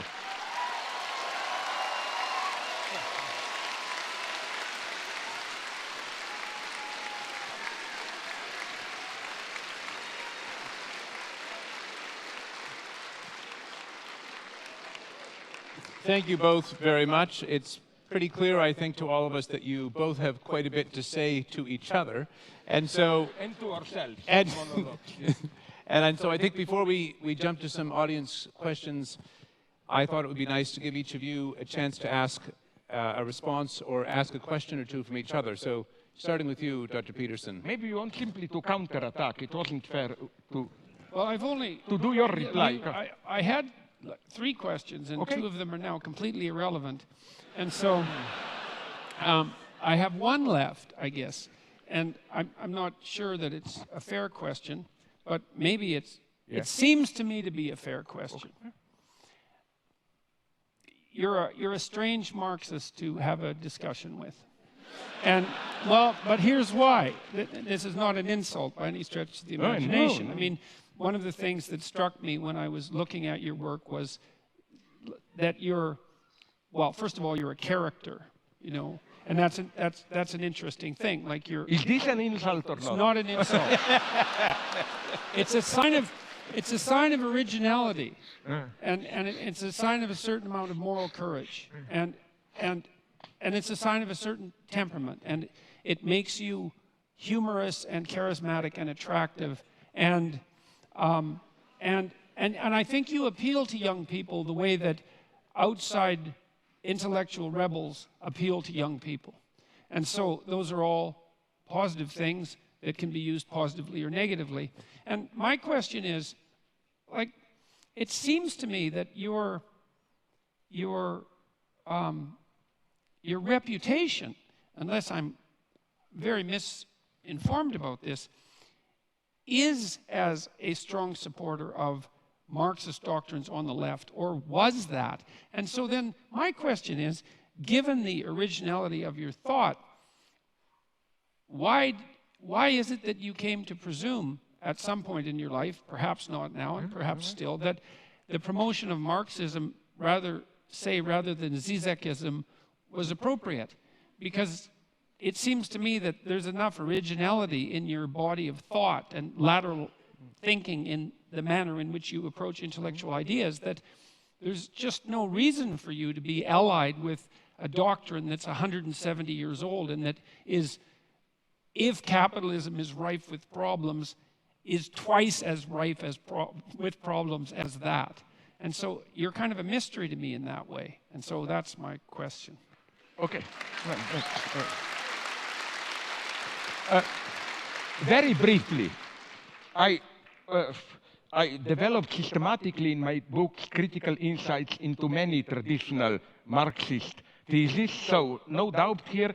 You know what I still admire nonetheless in Marx? Not those simplicities of Communist Manifesto, but I still think that his so-called critique of political economy, capital, and so on, is a tremendous achievement as a description of the dynamics of capitalist society. And if you read it closely, Marx is much more ambiguous and open there. For example, he mentions, for example, apropos what you referred to, he mentions that law of diminishing return, like why crisis will arrive necessarily, poor are getting poorer. But then he is honest enough to enumerate 7 or 8 counter tendencies. And if you read him closely, you will see that precisely those tendencies prevailed later. Or forget Communist Manifesto, go to read his political analysis of its unsurpassable 18 Brumaire and so on of the 1848 revolution, which are incredibly complex, no traces of that class binary there. Marx deals with middle classes with crucial, lumpenproletariat with the ambiguous role of intellectuals and so on and so on. But basically, what I was pleading for, and I like to put it in paradoxical terms, was for a return from Marx back to Hegel. I define myself more as a Hegelian. Why? Hegel is considered a madman, you know, the guy, absolute knowing, and so on and so on. No, Hegel is much more modest and open. The danger in Marxism is, for me, this teleological structure. We are at the 0 point, but there is a unique chance of a reversal into a new emancipated society and so on. And the danger here is that of self-instrumentalization. Proletarian Communist Party is an agent of history which knows the laws of history, to put it, follows them, and so on. That's the catastrophe. In Hegel, such a position is strictly prohibited. In Hegel, whenever you act, you err. So, you know, you have to, there is no position of this pure acting where you know what you are doing and the result will be. So this would be my main point. So yes, my formula is kind of ironically, I know Hegel is the greatest idealist, materialist reversal of Marx by turning back to Hegel. For Hegel says in a part that people don't read, Introduction to Forward to Philosophy of Right, he says explicitly that the owl of Minerva takes off in the evening when there is dusk. So philosophy can just grasp a social order when it's already in its decay. Philosophy cannot see into the future. It's radical openness. We need this openness today. The tragedy today, maybe we agree here, is that we really don't have a basic, how should I call it, cognitive mapping. I don't think we have here a clear insight into where we stand, where we are moving, and so on and so on. So I'm much more, again, sincerely of a pessimist. Please, yeah, reply. Can I ask you now a question? Let me respond, yeah, and then you can ask me a question. Of course. So, sorry. Well, I don't have anything to quibble about with what you just said. But. Well, no, there's not even a but, really. It's that even if what you said about Marx's more sophisticated thought is true, I think the unfortunate reality is that any support for Marxism, especially directed towards those who are young, is likely to be read as support for the most radical and revolutionary proclivities. And I would say that as they're outlined in the document that I described, in the Communist Manifesto, that they're of extraordinary danger. And so it seems to me that by attempting to, rescue the sheep, you've sort of invited the dragon into the house. And that seems to me to be dangerous and unfortunate. Here I can answer you by asking you my question. Because, very naively, you mentioned, first, do you really, where did you find the data that I simply don't see it? Okay, let me begin by this. You designate your, under quotation marks, I'm not characterizing here, enemy, or what you are fighting against, as sometimes you call it postmodern neo-Marxism. I know what you mean. All this, from political correctness to these excesses of whatever spirit of envy and so on and so on. Do you think they are really, where did you find this data? I don't know them. I would ask you here, give me some names or whatever. Where are the Marxists here? I don't know any. Who is a Marxist here? Show me any big names of political correctness. I think they fear like a good vampire fears garlic. This is why they are already, the one who is not a Marxist, but at least approaches economic topic, Bernie Sanders, he is already under attack as white male and all that stuff and so on.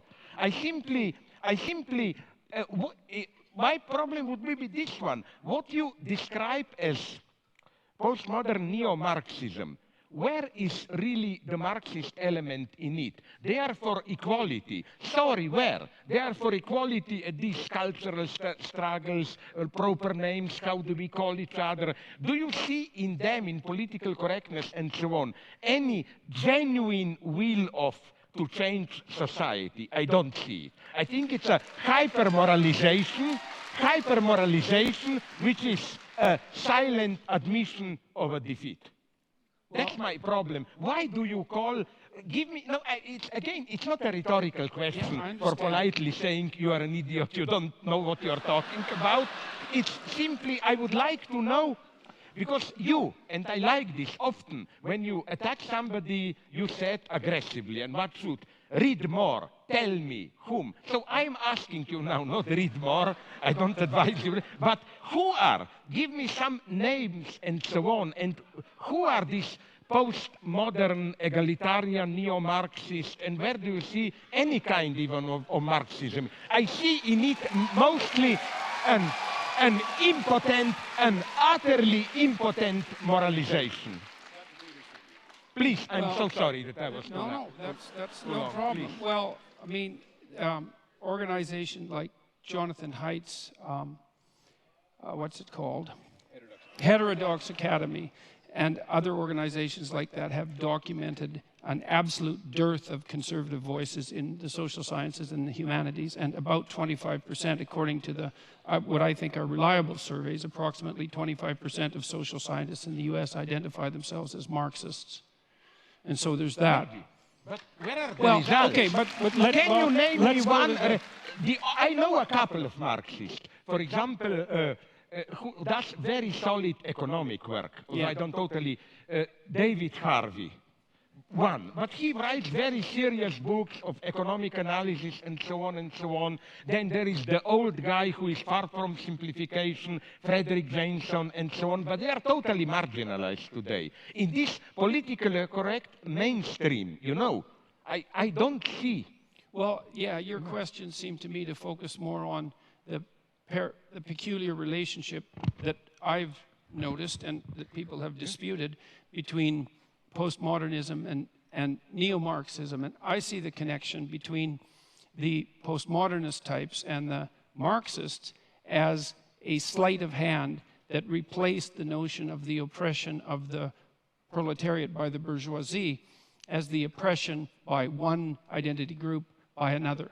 Totally agree with you. Okay, so so now look, we could but have... that's precisely a non-Marxist gesture par excellence. Well, that's the... See, I guess that's where we might have a dispute, because I think what happened, especially in France in the 1960s, is as the radical Marxist postmodern types like Derrida and Foucault realized that they were losing the moral battle, especially after the information came out of the Soviet Union in the manner that it came out, that the whole bloody Stalinist, the whole Stalinist catastrophe, along with the entire Maoist catastrophe, that they didn't really have a leg to stand on.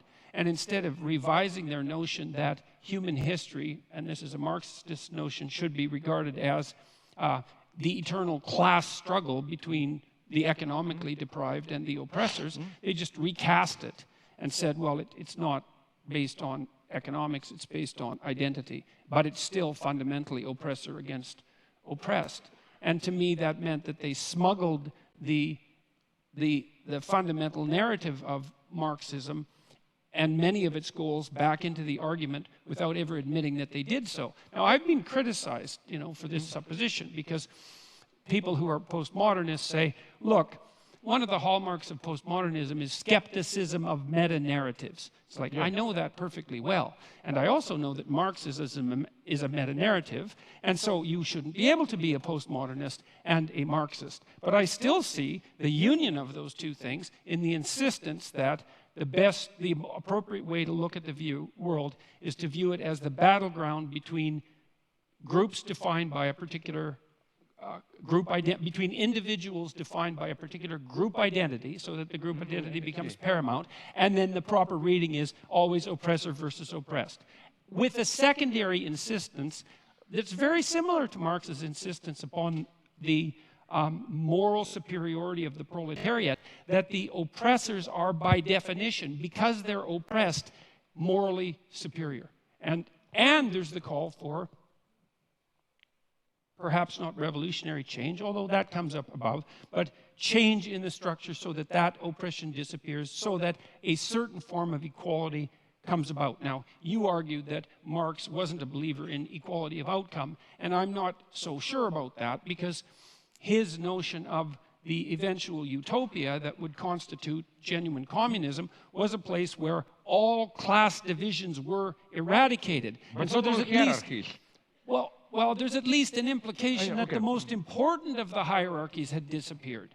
And so maybe he had enough sophistication to talk about other forms of hierarchies, but if that's the case, then I can't imagine why he thought that the utopia that would emerge as a consequence of the elimination of economic hierarchies would be a utopia. Because if there were other forms of hierarchies that still existed, people would be just as contentious about them as they are now. Like we have hierarchies of attractiveness, for example, that have nothing to do with economics or very little to do with economics, and there's no shortage of contention around that or any other form of ability. And so that's why I associate the social justice types who are basically postmodernist with Marx, they're postmodernist with Marxism. It's the insistence that you view the world through the narrative of oppressed versus oppressor. And I think it's a catastrophe. I think it's a catastrophe. And you appear to think that it's a catastrophe as well. Just one sentence, and then you can reply. It's so strange that you mention, for example, somebody like Foucault, who, for me, are you aware that his main target was Marxism? Okay, for him represented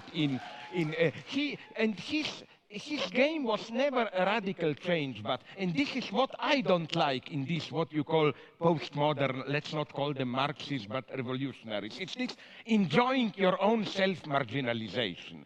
The good thing is to be on the margin, you know, like not in the center and so on and so on. It almost made me nostalgic for old communists who at least had the honesty to say, no, we don't enjoy our marginal position. We want to do something central power. I find so disgusting. It's no wonder you don't get invited to lots of places. Yeah.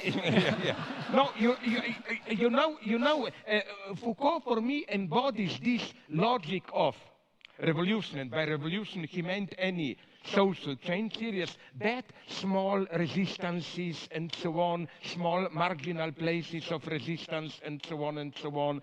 So, okay, but let's maybe drop it here if you want, but since you are replying my question, you should have the last word here. No, I'll stop with that. Let's move to the next. We'll get back to these topics, no doubt, as we move forward with the question. So I'm happy to let that particular issue stop. Did you already do your Stalinist manipulation and censor the questions and how? Because this program that he described to us through some screens, questions, and so on, I think it puts him to the one who decides which questions are, as Stalinists would have put in, are the real voice of the people. Yes, and so yes. on. Well, hopefully we can trust him. Let's move on from that. At heart this evening, we're talking about happiness. At least that's the frame of the debate that we have tonight.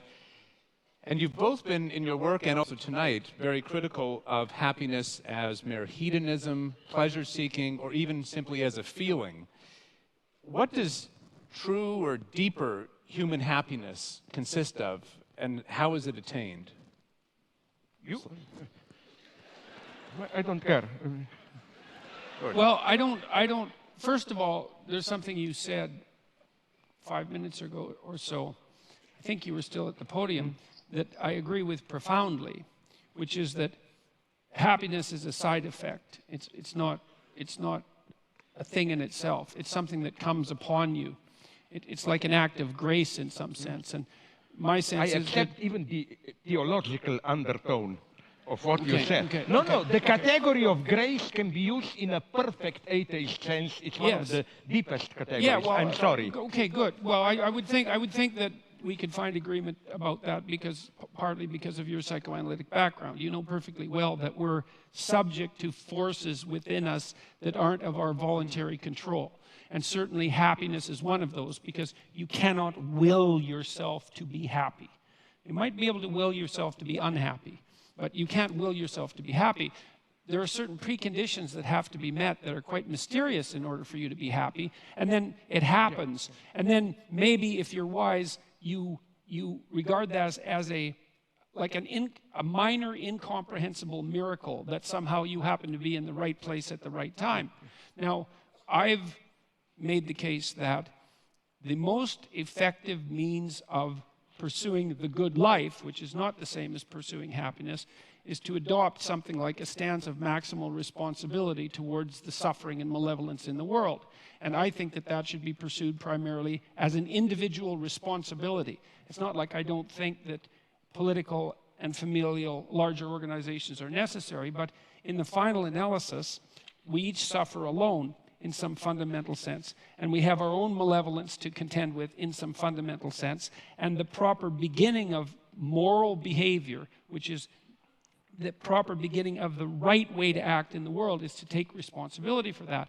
I think you do what you can to conceptualize the highest good that you can conceptualize. That's the first thing, to develop a vision of what might be. And it has to be a personalized vision as well as a universalized vision. And then you work diligently to ensure that your actions are in keeping with that. And you allow yourself on that pursuit to be informed by the knowledge of your ignorance and the necessity for acting and speaking in truth. And a fair bit of that, I believe, is derived. I think it's fair to say that that's derived from an underlying Judeo-Christian ethic, and I make no bones about the fact that I think of those stories metaphysically or philosophically or psychologically as fundamental to the proper functioning of our society insofar as it can function properly. And so it's not happiness, it's meaning. And meaning is to be found in the adoption of responsibility. And then I'll close with this. Responsibility is not only to do what you believe to be right. That's not, because that's duty. That's not enough.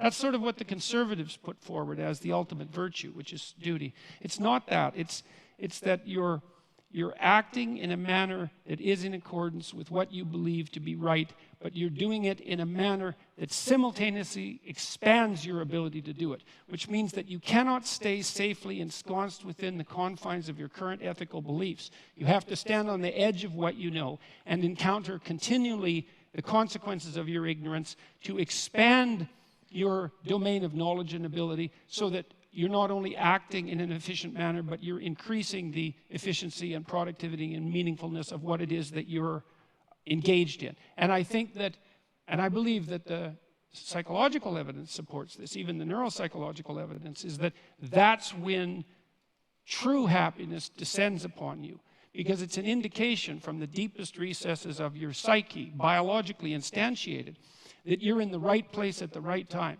You're doing what you should be doing, but you're doing it in a manner that expands your capacity to do even better things in the future. And I think that's the deepest human instinct there is. It's not rational. It's far deeper than that. And it's something that's genuine and that exists within us and that constitutes a proper guide if you don't pervert it with self-deception and deceit. So that's my perspective.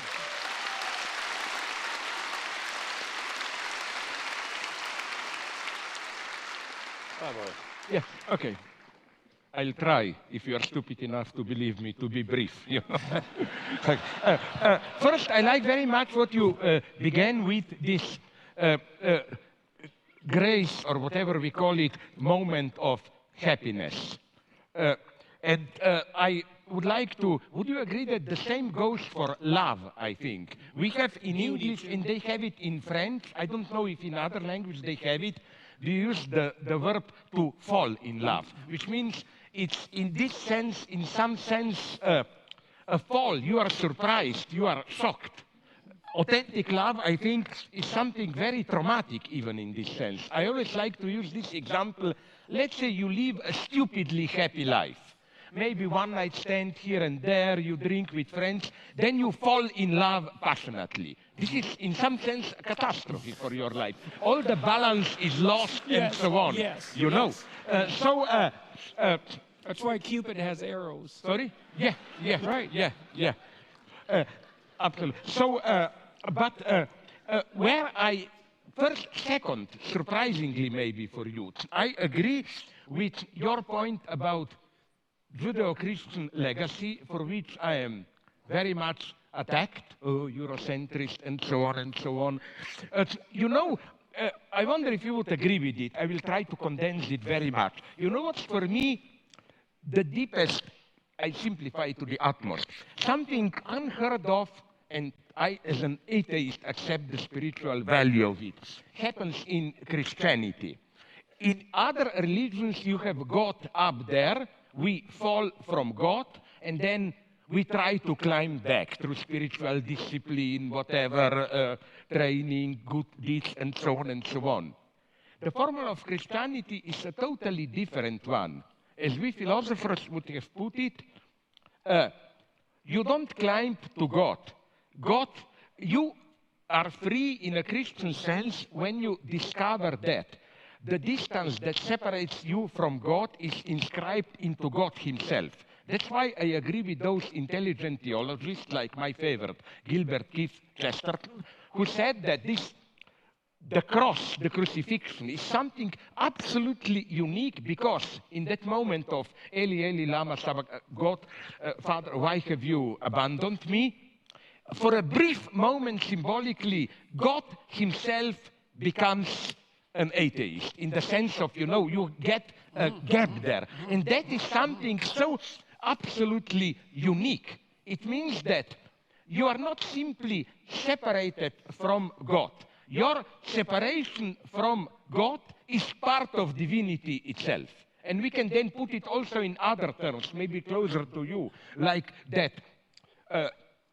That's why for me, happiness is not some blissful unity with highest value. It's the very struggle, the fall, and so on. And that's why I hope we both worry about what will this possibility of so-called, I'm horrified with it, what Ray Kurzweil calls singularity and this blissful state. I prefer not to know, but the final point, very brief.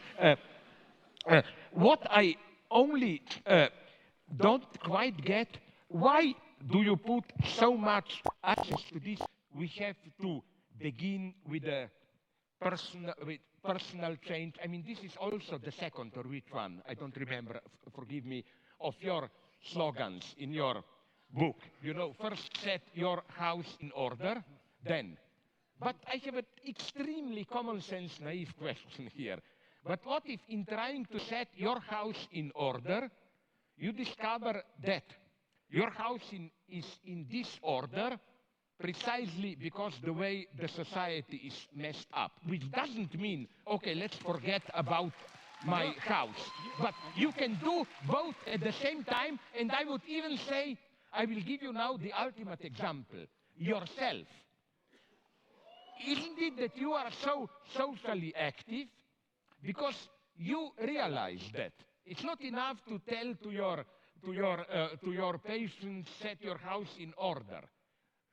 Much of the reason of why they are in disorder, their house, is that there is some crisis in our society and so on and so on. So my reproach to you, benevolent, would have been, the joke, tea or coffee, yes please. Like individual or social, yes please, because this is obvious in extreme situation. Like I hope we agree to say to somebody in North Korea, set your house in order, no? But I think in some deeper sense, it goes also for our societies. I'm just repeating what you are telling. You see some kind of a social crisis, and I don't see clearly why insist so much on this choice. Because, sorry, just to finish, I will give you an example that I think perfectly does it. How do we usually deal with ecology? By this false personalization, They tell you, what did you do? Did you put all the Coke cans on the side? Did you recycle all paper and so? Yes, we should do this. But, in a way, this is also a very easy way to discharge yourself. You say, okay, I do the recycling, so up, I did my duty, let's go on. So I would just say, why the choice there? Okay, so Well, so first of all, I have to point out that you have unfairly tasked me with 3 very difficult questions. And so I'm hoping that I can... That's life. That's life. As you said, life is a challenge. Yes. And so on. So I'm hoping that I have the mental wherewithal to keep them in track and answer them in order, but you can help me if I stray. I was very interested in your comments about Christ's atheism on the cross, that final moment of atheism. That's something I'd never thought about in that way. Chesterton orthodoxy. A short book, excellent. No, it's a very interesting thought, because it's an unbelievably merciful idea in some sense, that the burden of life is so unbearable. And you see in the Christian passion, of course, torture, unfair judgment by society, betrayal by friends, and then a low death. And so that's about as bad as it gets, right? Which is why it's an archetypal story, right? It's about as bad as it gets. And the story that you describe points out that it's so bad that even God himself might despair about the essential quality of being. Yeah. Right. So that is merciful in some sense, because it does say that there is something that's built into the fabric of existence that tests us so severely in our faith about being itself that even God himself falls prey to the temptation to doubt. And so that's, okay, now, this is where things get very complicated, because I want to use that in part to answer the other questions that you answered. Look, there's a very large clinical literature that suggests that if you want to develop optimal resilience, what you do is you lay out a pathway towards somewhere better. Someone comes in, they have a problem, you try to figure out what the problem is, and then you try to figure out what might constitute a solution. And so you have something approximating a map, right? And it's a tentative map of how to get from where things aren't so good to where they're better. And then you have the person go out in the world and confront those things that they're avoiding, that are stopping them from moving towards that higher place. And there's an archetypal reality to that. You're in a fallen state, you're attempting to redeem yourself, and there's a process by which that has to occur. And that process involves voluntary confrontation with what you're afraid of, disgusted by, and inclined to avoid. And that works. Every psychological school agrees upon that, is that exposure therapy, the psychoanalysts expose you to the tragedies of your past, and redeem you in that manner. And the behaviorists expose you to the terrors of the present and redeem you in that manner. But there's a broad agreement across psychological schools that works. And my sense is that we're called upon as individuals precisely to do that in our life, is that we are faced by this unbearable reality that you made reference to when you talked about the situation on the cross, is that life itself is fundamentally, and this is a pessimism that we might share, is fundamentally suffering and malevolence. But, and this is I think where we differ, I believe that the evidence suggests that the light that you discover in your life is proportionate to the amount of the darkness that you're willing to forthrightly confront, and that there's no necessary upper limit to that. So I think that the good that people are capable of is actually, it's a higher good than the evil that people are capable of. And believe me, I do not say that lightly, given what I know about the evil that people are capable of.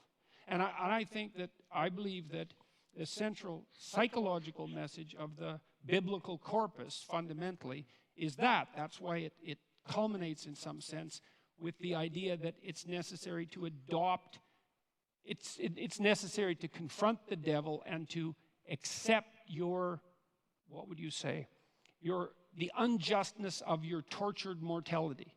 If you can do that, it's a challenge, as you just pointed out, that's sufficient to challenge even God himself, that you have the best chance of transcending it and living the kind of life that will set your house in order and everyone's house in order at the same time. And so I think that's even true in states like North Korea. And like, I'm not asking people to foolishly immolate themselves for pointless reasons, you know. When I'm working with people who are clinically and they have a terrible oppressor who's their boss at work, I don't suggest that they march in and tell them exactly what they think of them and end up on the street. It's not helpful, you know. And so the pathway towards adopting individual responsibility happens to be a very individual one. But I do believe that the best bet for most people is to solve the problems that beset them in their own lives, the ethical problems that beset them, that they know are problems, and that they can set themselves together well enough so that they can then become capable of addressing larger scale problems without falling prey to some of the errors that characterize, let's say, over-optimistic and intellectually arrogant ideologues. I'll close, well, Yeah, but very briefly. let me close with one thing. One of my favorite quotes from Carl Jung, it's actually a quote that I used at the beginning of my first book, which was called Maps of Meaning, was that if you take a personal problem seriously enough, you will simultaneously solve a social problem. And this bears on your point, because it's not like your small family, even the relationship between you and your wife, is immune in some sense to the broader social problems around you. And so let's say right now there's tremendous tension between men and women in the West, and that's certainly the case given the divorce rate. Let's say that would be some evidence. And the later and later ages that people are waiting to become, enter into permanent relationships.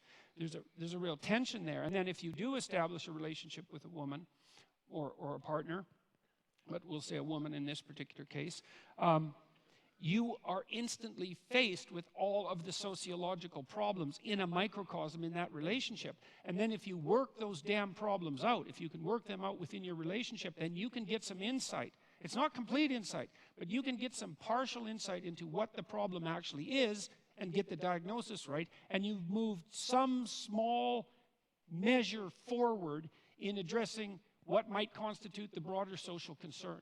And what's even better, you're punished for your own goddamn mistakes. And that's another thing I like about the idea of working locally, is that, you know, if I do broad-scale social experiments and they fail, it's like, well, tough luck for the people for whom they failed.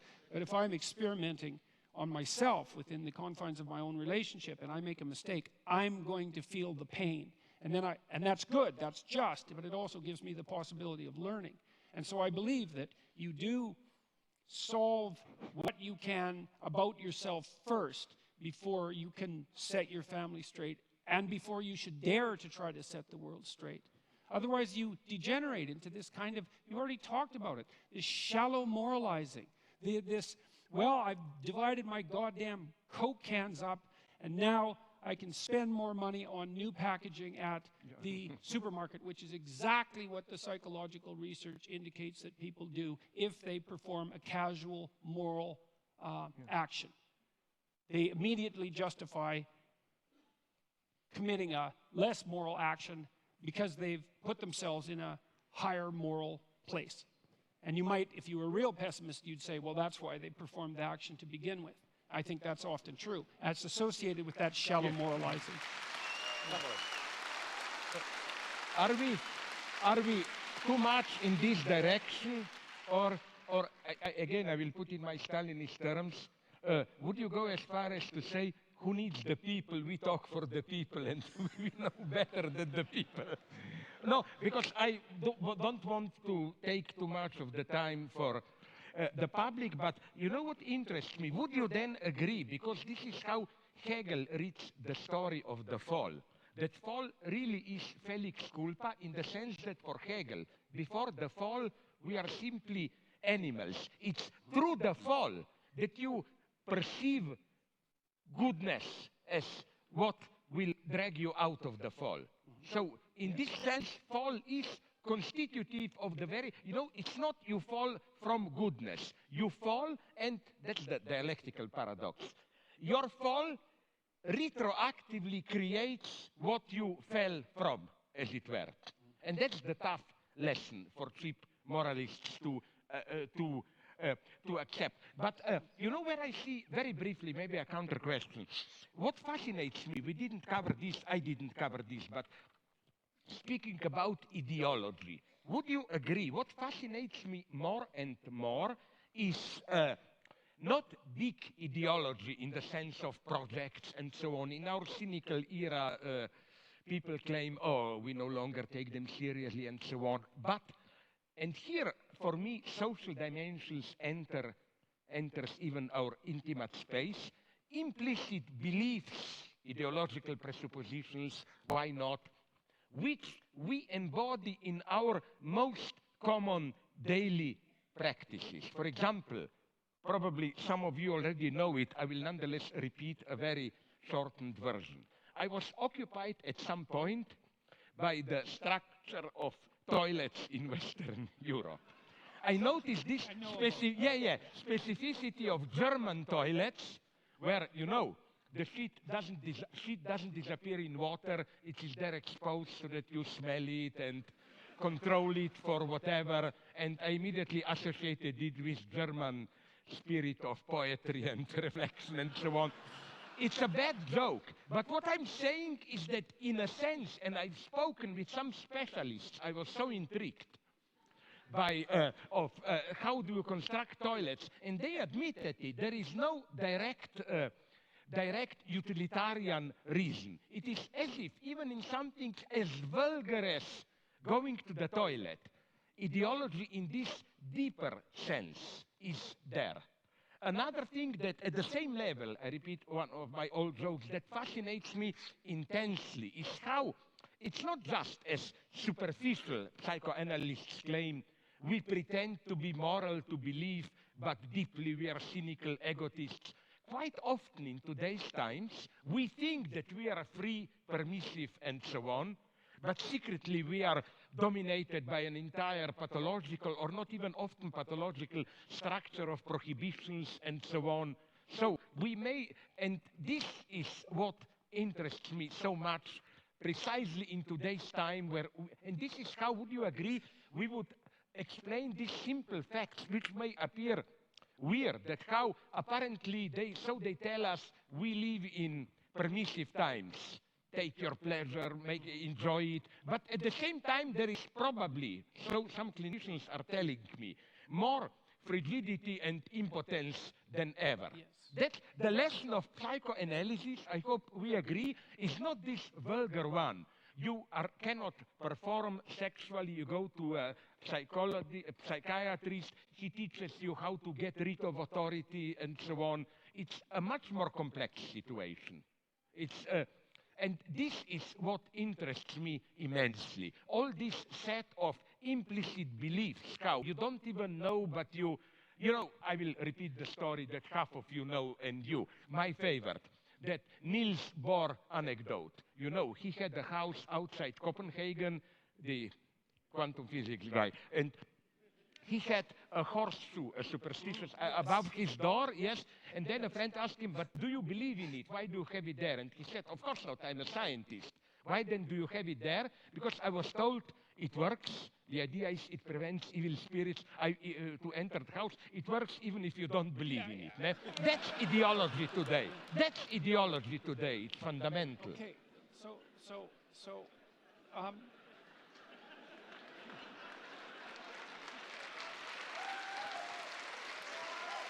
I want to solicit from you to tell a joke. Don't you see this? I think that people. I think that people are possessed by ideas that aren't theirs. And their personalities that aren't theirs. And that's the great psychoanalytic insight. It's not ideas, it's personalities. It's way worse than ideas. And some of those personalities might be the ones that are associated with the idea that freedom is found in maximizing hedonistic moment-to-moment pleasure or something like that, which sounds like freedom. Like for me, one of the things that I suggest to people is that they watch themselves as if they do not understand who they are or what they're ruled by. And then notice those times when they're where they should be. And that's back to our discussion about meaning rather than happiness. It's like you'll see there are times in your life where you're somewhere or you've done something and all of a sudden you're together. You're where you should be. Your conscience is not disturbing you. You're not proud of what you did, because pride is the wrong term, but you understand deeply that you've done something that you should have done. You might not understand why. You might not even understand what it is. But the study of that can help elucidate the difference between what actually constitutes you, which is a very difficult thing to discover, and what constitutes the accretion that characterizes you because of the, well, let's say your intense proclivity for socialized mimicry. And so, you know, I don't mean you personally, but people are amalgams of everything they've seen and everything every person they've watched. Yes, and everything they've read. And to integrate that and to find the truth that constitutes that integration is an incredibly difficult endeavor. And one of the reasons why in 12 Rules for Life, for example, I suggested that people try to tell the truth, or at least don't lie, is because one of the ways, apart from pursuing what appears to you to be meaningful, one of the ways of escaping from that possession by the kind of ideology that you're describing, which is it's like an unconscious of unidentified axioms. It's something like that, even though they take personified form. They're like personalities, is to stop saying things you know not to be true. It's a nice pathway forward. The original rule was tell the truth. And I thought, no, that's not any good, because you're so biased and limited and ignorant and possessed that you don't know what the truth is, and so you can't be asked to tell it. But everyone does have the experience of being about to say or do something that they know by their own, they know as deeply as they can know anything about themselves, that utterance or action is wrong, and they still do it. Now, my suggestion is, try to stop doing that. And one of the consequences, well, you can try in small ways, like you might not be able to manage it in big ways, but now and then, you know, you're tempted to do something that you know to be wrong, and you could not do it. And if you practice that, you get better and better at not doing it, and that means you lie less, and you take the easy route out less, and you pursue hedonic pleasures that cost you in the future less. You start to straighten yourself out. You take the beam out of your eye. That's essentially what you're doing. And over time, you have some modicum of hope that your vision will clear up and you'll be able to see the proper pathway forward. And that's part of the process of redemption. And it seems to me to be in your grasp. You're capable of doing that. You have a conscience. It does inform you from time to time correctly about the difference between good and evil, the consequence, the knowledge, the consequence of the fall that you described, which I think you described in very eloquent terms, and that you can slowly make your way back to the straight and narrow path that's characterized by maximal meaning, but also, see, this instinct of meaning is a sophisticated one.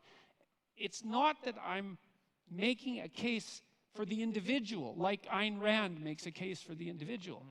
That's not it. I'm making a case for individual responsibility. That's not the same thing. It's like there is something that's good for you, but it has to also be good for your family. If it's just good for you, that's not good enough. And if it's good for you and your family and it's not good for society, then that's not good enough either. And so the responsibility is to find a pathway that balances these things in a harmonious manner. It's like I got a lot of this thinking from Jean Piaget and his idea of equilibrated states, right? Is you're attempting to find something like a game that everyone is willing to play that can be played in an iterative manner and not degenerate. Well, hopefully actually ascend, if that's possible. Hopefully become a better and better game across time. And I do believe that you can do that. I do believe that you can do that if you're guided by truth, and I do believe that the pathway to that is the phenomenology of meaning. And then the secondary consequence of that is, if you do that, now and then you might be happy. And then you should be profoundly grateful, because happiness, as we already agreed upon, is something like a grace. What basically, sorry.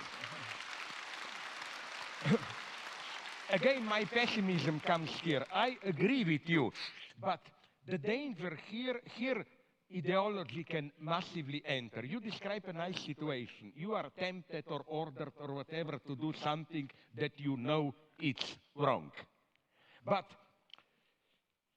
so-called totalitarian ideologies step in at this point and try to present to you that the true greatness is to do what you individually think it's wrong for the higher cause. You know who says this wonderfully? A horrible guy, not one, Heinrich Himmler of SS. No, sorry, seriously. No, He knew the problem. Yes. German officers must do horrible things. Yes. Kill Jewish, and his solution was double. First, to let them know, as he put it somewhere, every idiot, okay, ordinary man can do something great, maybe, not all, sacrifice himself for his country. But his point was, but it takes a truly great man to be ready to lose his soul and to do horrible things for his country. Yeah. And I read some good memoirs of relatively honest communists who broke down when they were sent to the countryside famine in early 30s. And this is what they were told by apparatchik. You will see horrible things, children starving and so on.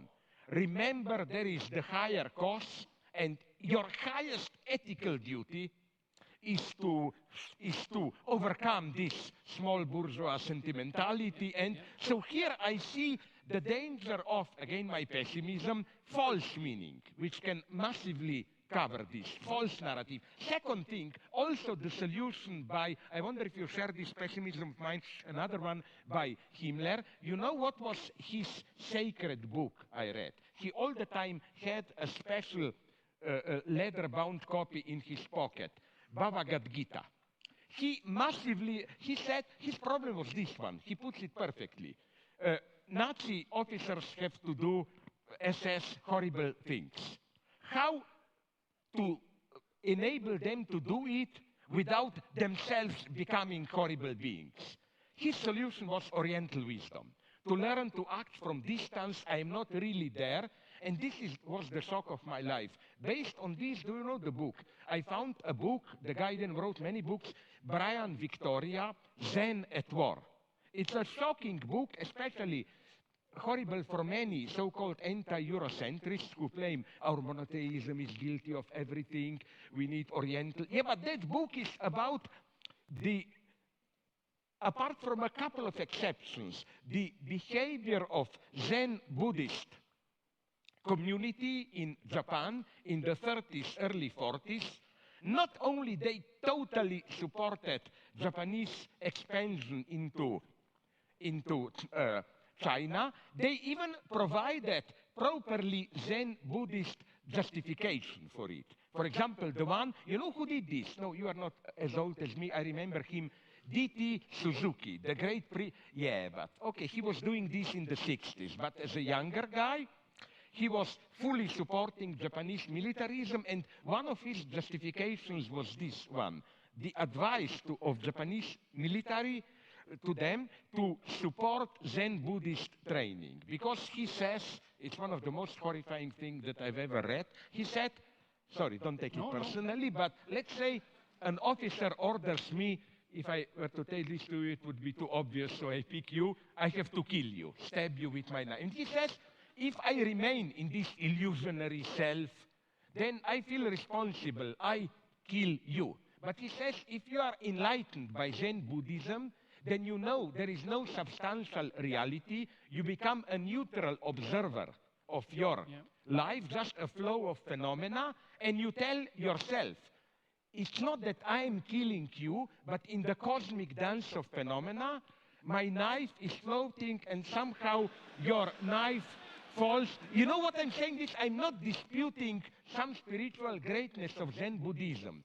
I'm saying how even the most enlightened this spiritual experience can serve a terrible cause. Now, because we're running very quickly out of time, And it's clear that this conversation could go for a very long time. I'm going to ask one representative question here and give you each 1 minute each. And that is simply this. Coming from online, what is one thing you hope people will leave this debate with, and why? Jordan.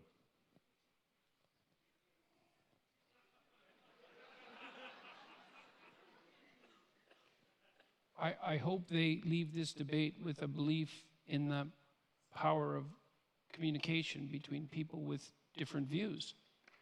You know, that's...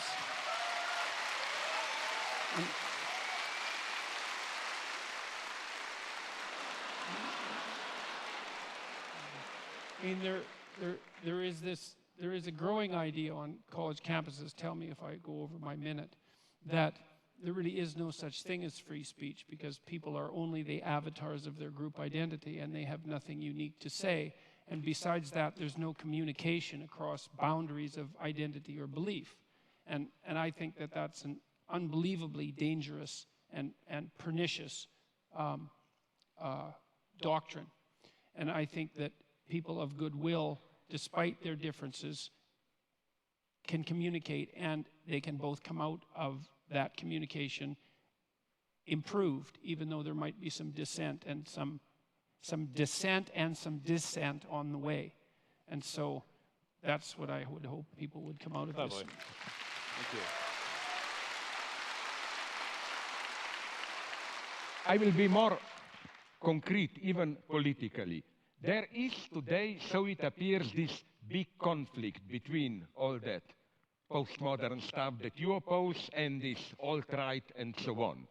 I hope sincerely that we made at least some people to think and to reject this simple opposition. There are quite reasonable...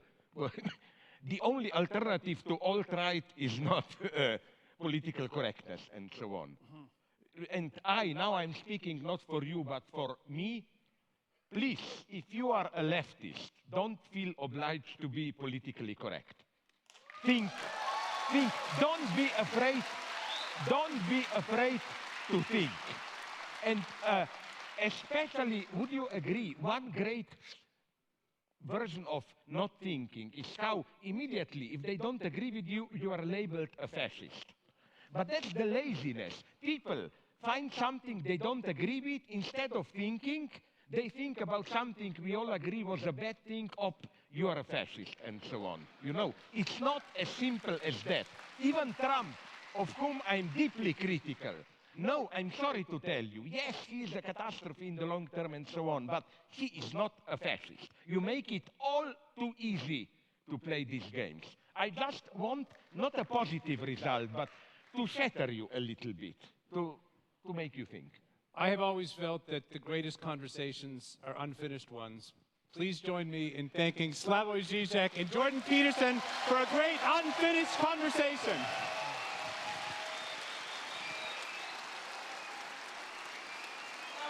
Hi. It's nice that we survived this. Thank you, Slavoj.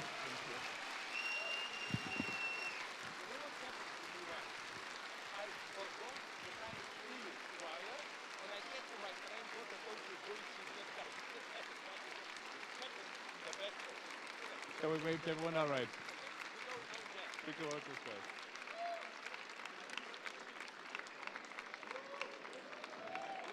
Good night, everyone.